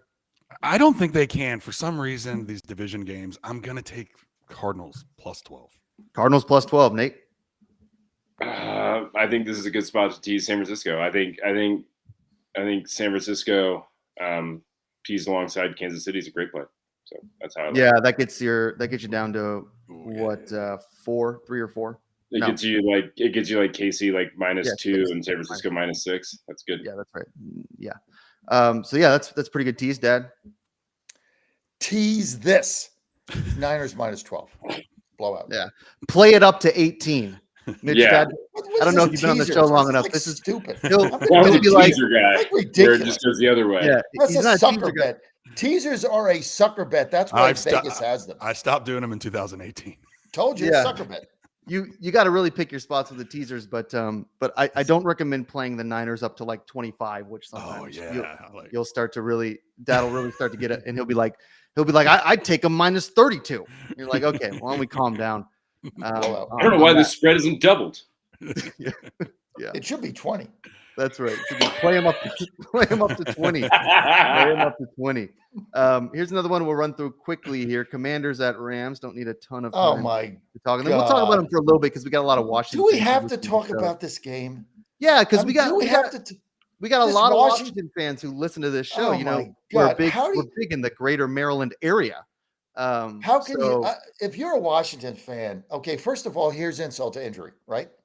So Governor Youngkin gets the Wizards and the Caps to move out of D.C. He gets them to go to Northern Virginia. Yay, Mitch. Now you got a home team.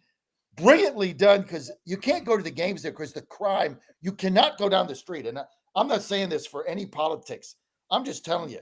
I went to Wizards games when I lived there. I got people telling me now, you cannot get in the game without taking your life in your hands. So they got to get out. The next thing, Washington's got to get out of this FedEx Stadium. Have you ever tried to go there? It's the worst. 6 miles away, you got to walk. You can't get there. The seats suck. The whole stadium is a disaster. Washington's got to get out of there. That Commanders team is such a disaster on all levels. So who are they playing? The Rams -6.5. Rams. Nate. I think it's got to be the Rams too. I mean, they're a lot better team. And they've actually looked pretty decent recently. Yeah. And the Commanders are just junk right now. I mean, they're falling apart. The defense is just horrible. I mean, after they traded the players, they can't stop anybody. They're not going to stop the Rams. The Rams have actually been fairly competent and haven't gotten talked about much. So, Rams. The thing about the Rams is they never. I mean, Sean McVay just doesn't go down without a fight. I mean, you saw that in the Baltimore game last week. They keep things close. I mean, he's a great coach. I think they can kind of blow him out here. What do you think? I think so too. I think the Rams are on that second tier of NFC teams. Matt Stafford right now is on fire, throwing from every different arm angle. He's going to will this team to a playoff run, I think, and they're going to blow the doors off the Commanders. And it's a travesty what they've done to DC. The crime down there does suck, but that place used to be so in Capital One in Chinatown. That was the best part. It was vibrant, fun, Caps Penguins They've games. destroyed So it. it's a real They've shame. destroyed Nobody the wants to city. go to Alexandria like this. Yeah, but okay, sorry. It's a mess. I digress. No, Yeah. You're right. They destroyed the city. I mean, I lived there Well, during hold the on. Trump administration from 2017 to 2020. I lived in Eastern Market during the week. I used to go to the games, Yeah. walk down the street, tree line. It was great. And I had so much fun there. And now you cannot go out of your house. It's that they have destroyed that city. It is a catastrophe. And that's why Glenn Youngkin got him out of there. Good Yeah. for Glenn. Even the lemonade will kill you these days. I think I mean, I used to go to Alexandria because I had family who lived there. I don't know. It's No, it's cool, but pretty it's nice, not. you know? As far as the commute, it's going to be like the same because it's hard Yeah. to get in and out of there, just like DC. So it's Yeah, not, it's really hard to get in and out. You kind of have to take the train. Yeah, I would have thought Loudoun kinda in the County may area. have been, because Loudoun is always that Loudoun one spot. And sorry for Yeah. non-Northern Virginians, but then that's got taken up and they built on it now. So that was the spot where they were going to put stadiums. But I hope it just brings the Commanders back to DC. If that opens that up, then it's worth it because FedEx is an abomination. Yeah, you're Yeah. right. I mean, good for Virginia. They're they got a lot going on in Virginia, and the fact they don't have any professional teams is kind of weird. I mean, I know it's because DC is the major city center there, but there's more people live in Virginia than I think we realize. So, Yeah. let's move on to Dallas Buffalo. This, I think, probably the best game of the week here. Dallas is a 2-point dog. Nate, we'll start with you. I mean, I know you're all in. Lifelong Dallas fan. You fade them a lot, but not this year. You really think they got a chance at the Super Bowl. You like that 2.5 spread? I mean, I kind of love it. I don't really understand why the Bills are favored. Gosh, I mean, this one's really tough for me because I'm also like I'm pretty high on the Bills too. So this one's a really tough game for me because I've been, just like outrageously high on the Cowboys, which I never really am. I'm typically sort of a Cowboys doubter. I think that probably I think it's probably Cowboys, but I wouldn't be shocked if the Bills do this. I mean, the Bills just look like a team that could win out and sneak into the playoffs and then make noise right now to me. And I think that the spread reflects that. So, I mean, I'm rooting for the Cowboys, but I wouldn't be shocked if the Bills. This is no pick for me. Yeah, Mitch, I don't think I agree there. I don't actually think the Bills are playing that well to justify 2.5 points against a Cowboys team that looks like they're Super Bowl ready. What do you think? I mean, they're tough at home, 5-2 at home. And how can you not rally behind the heartwarming story of Sean McDermott after his 9/11 speech? Come on, let's rally around him right now. So that storyline is just boggles my mind. But they rallied around him, and for whatever reason, it's working. They all love Sean McDermott again. He is playing well. Steelers Nation, this basement down here will be filled with all my family and stuff in a little while. We will be rooting for the Cowboys hard because of all the 7-6 AFC teams. So I'm just going to go with my heart, and I'm going to go Dallas because I'm going to be rooting for them the whole way. And it's a coin flip. I think Buffalo can take this one. I think Buffalo's about to make a run. I hope they don't. But Dallas is stellar, so I'm going to go with them. Yeah, Dad, I mean, Dallas is a legit team. I mean, 2.5, like I understand +1. You take a point because you're on the road, but it's not like Dallas can't win on the road. So let me get this straight. So Dallas scores 40 points in 3 consecutive games. Dallas now is going to win the division because the Eagles defense, which I told you guys sucked from day one, is finally exposed. They have no linebackers. Dallas is a Super Bowl contender. They lost a couple of games early. Now they're on a roll. This might be the best team in the National Football League. Dak Prescott playing lights out, and they've been unbelievably consistent. By the way, they've scored 40 points each in the last 2 games or something. Kellen Moore, who went to San Diego, scored 6 points in 2 games or something. So, and they're going to Buffalo, who finally wins a game, and now all of a sudden they're the rage. They're like, oh, they're going to go on this run. They're going to get to the Super Bowl. Oh, this, that, Buffalo, yay. Are you kidding me? I'm getting 2.5. This has got to be the best bet of the year. You're going to get Dallas in 2.5. The best team going against Buffalo. That finally actually I want Buffalo a week ago I didn't they have a weren't pick getting in the before this. playoffs. A week ago they were not getting in the playoffs, and then they rally around a coach who said, "Oh, the really great communication that the terrorists had in killing 5,000 Americans. That's we got to really rally model. behind that. The way they communicated on their iPhone to get it together with their knives, really bring it done. That's the kind of communication we need." You're an idiot. You're an asshat. Get out of my face, dude. Go away. Dallas is going to win this game, and I'm getting 2.5. Yay. Thank you. If you don't have cash, just take all your credit and just put it all on the Bills right now. Yeah, really. That's all I took away from this whole thing. Yeah, that's why I was looking down. Squarest conversation about this game you could possibly have. A week ago, they weren't getting in the playoffs. All of a sudden, they win one game, and everybody's saying, "Oh, they're back. They're going to win the Super Bowl." Well, Dallas has played consistent through the whole season. They got that Miami quarterback out of there, an offensive coordinator. Now they know how to not throw picks, man. It was that easy. Yeah, anytime an NFL fan with a microphone says this is my best bet of the season, you might want to think twice about hitting that button and maybe do your own research. Might be at Rosie's. You might be at Rosie's by 5 o'clock. Do you guys really think, Nate, you're a Cowboys fan. Do you really think they merit a 2.5-point underdog against a team a week ago that was not going to make the playoffs? Yeah. Yeah, he does. I right. didn't realize that Not was about the McDermott. merit, right? I didn't realize that was the McDermott speech. I saw some stuff about his 9/11 speech, but I didn't realize that it was about the Communication. What a douchebag! Is that was the speech? Yeah, that's a douchebag speech. We need to communicate like. My God, like well, the terrorists did. Interesting. And we too can annihilate 5,000 Americans. I mean, what Interesting, planet do you live on, dude? But what reporter like 3 years later is like, "Oh right, it's time to publish this." Right? Yeah, because it wasn't this year. Just being like, "All right, I got a story for us." Jack, next week, I got a bombshell on Cordell Stewart. Enterprise, baby. Yeah, Enterprise. absolutely. Cordell's not gay, everybody. He's not gay. I send me promise. I'm going to write the story now. Send me your stuff from 2014 and your hot takes there.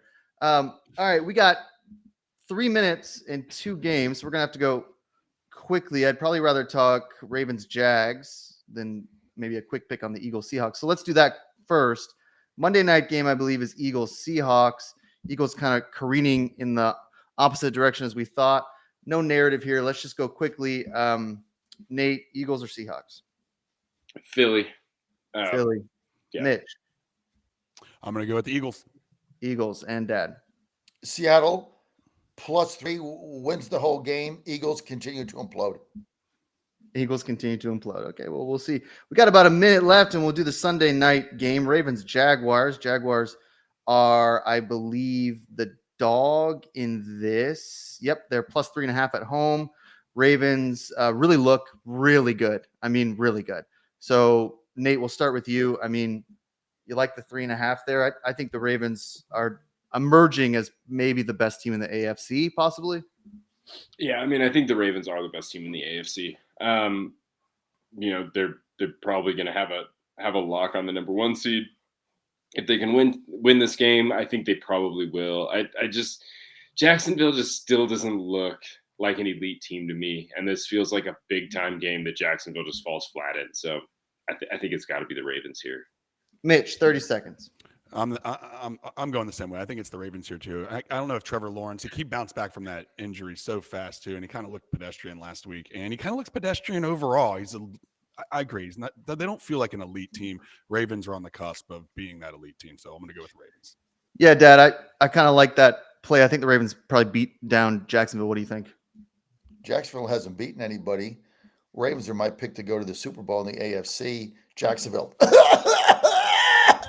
Another choke job. Jacksonville. I'm going with the Ravens. Okay, we all like the Ravens here. That's always scary. Jacksonville probably win by 4 touchdowns now. We want to thank Mitch for joining us on this December morning. Good luck, Mitch, for the Steelers today. I know a lot of fun when the NFL gets to play some Saturday games. Can be kind of an interesting.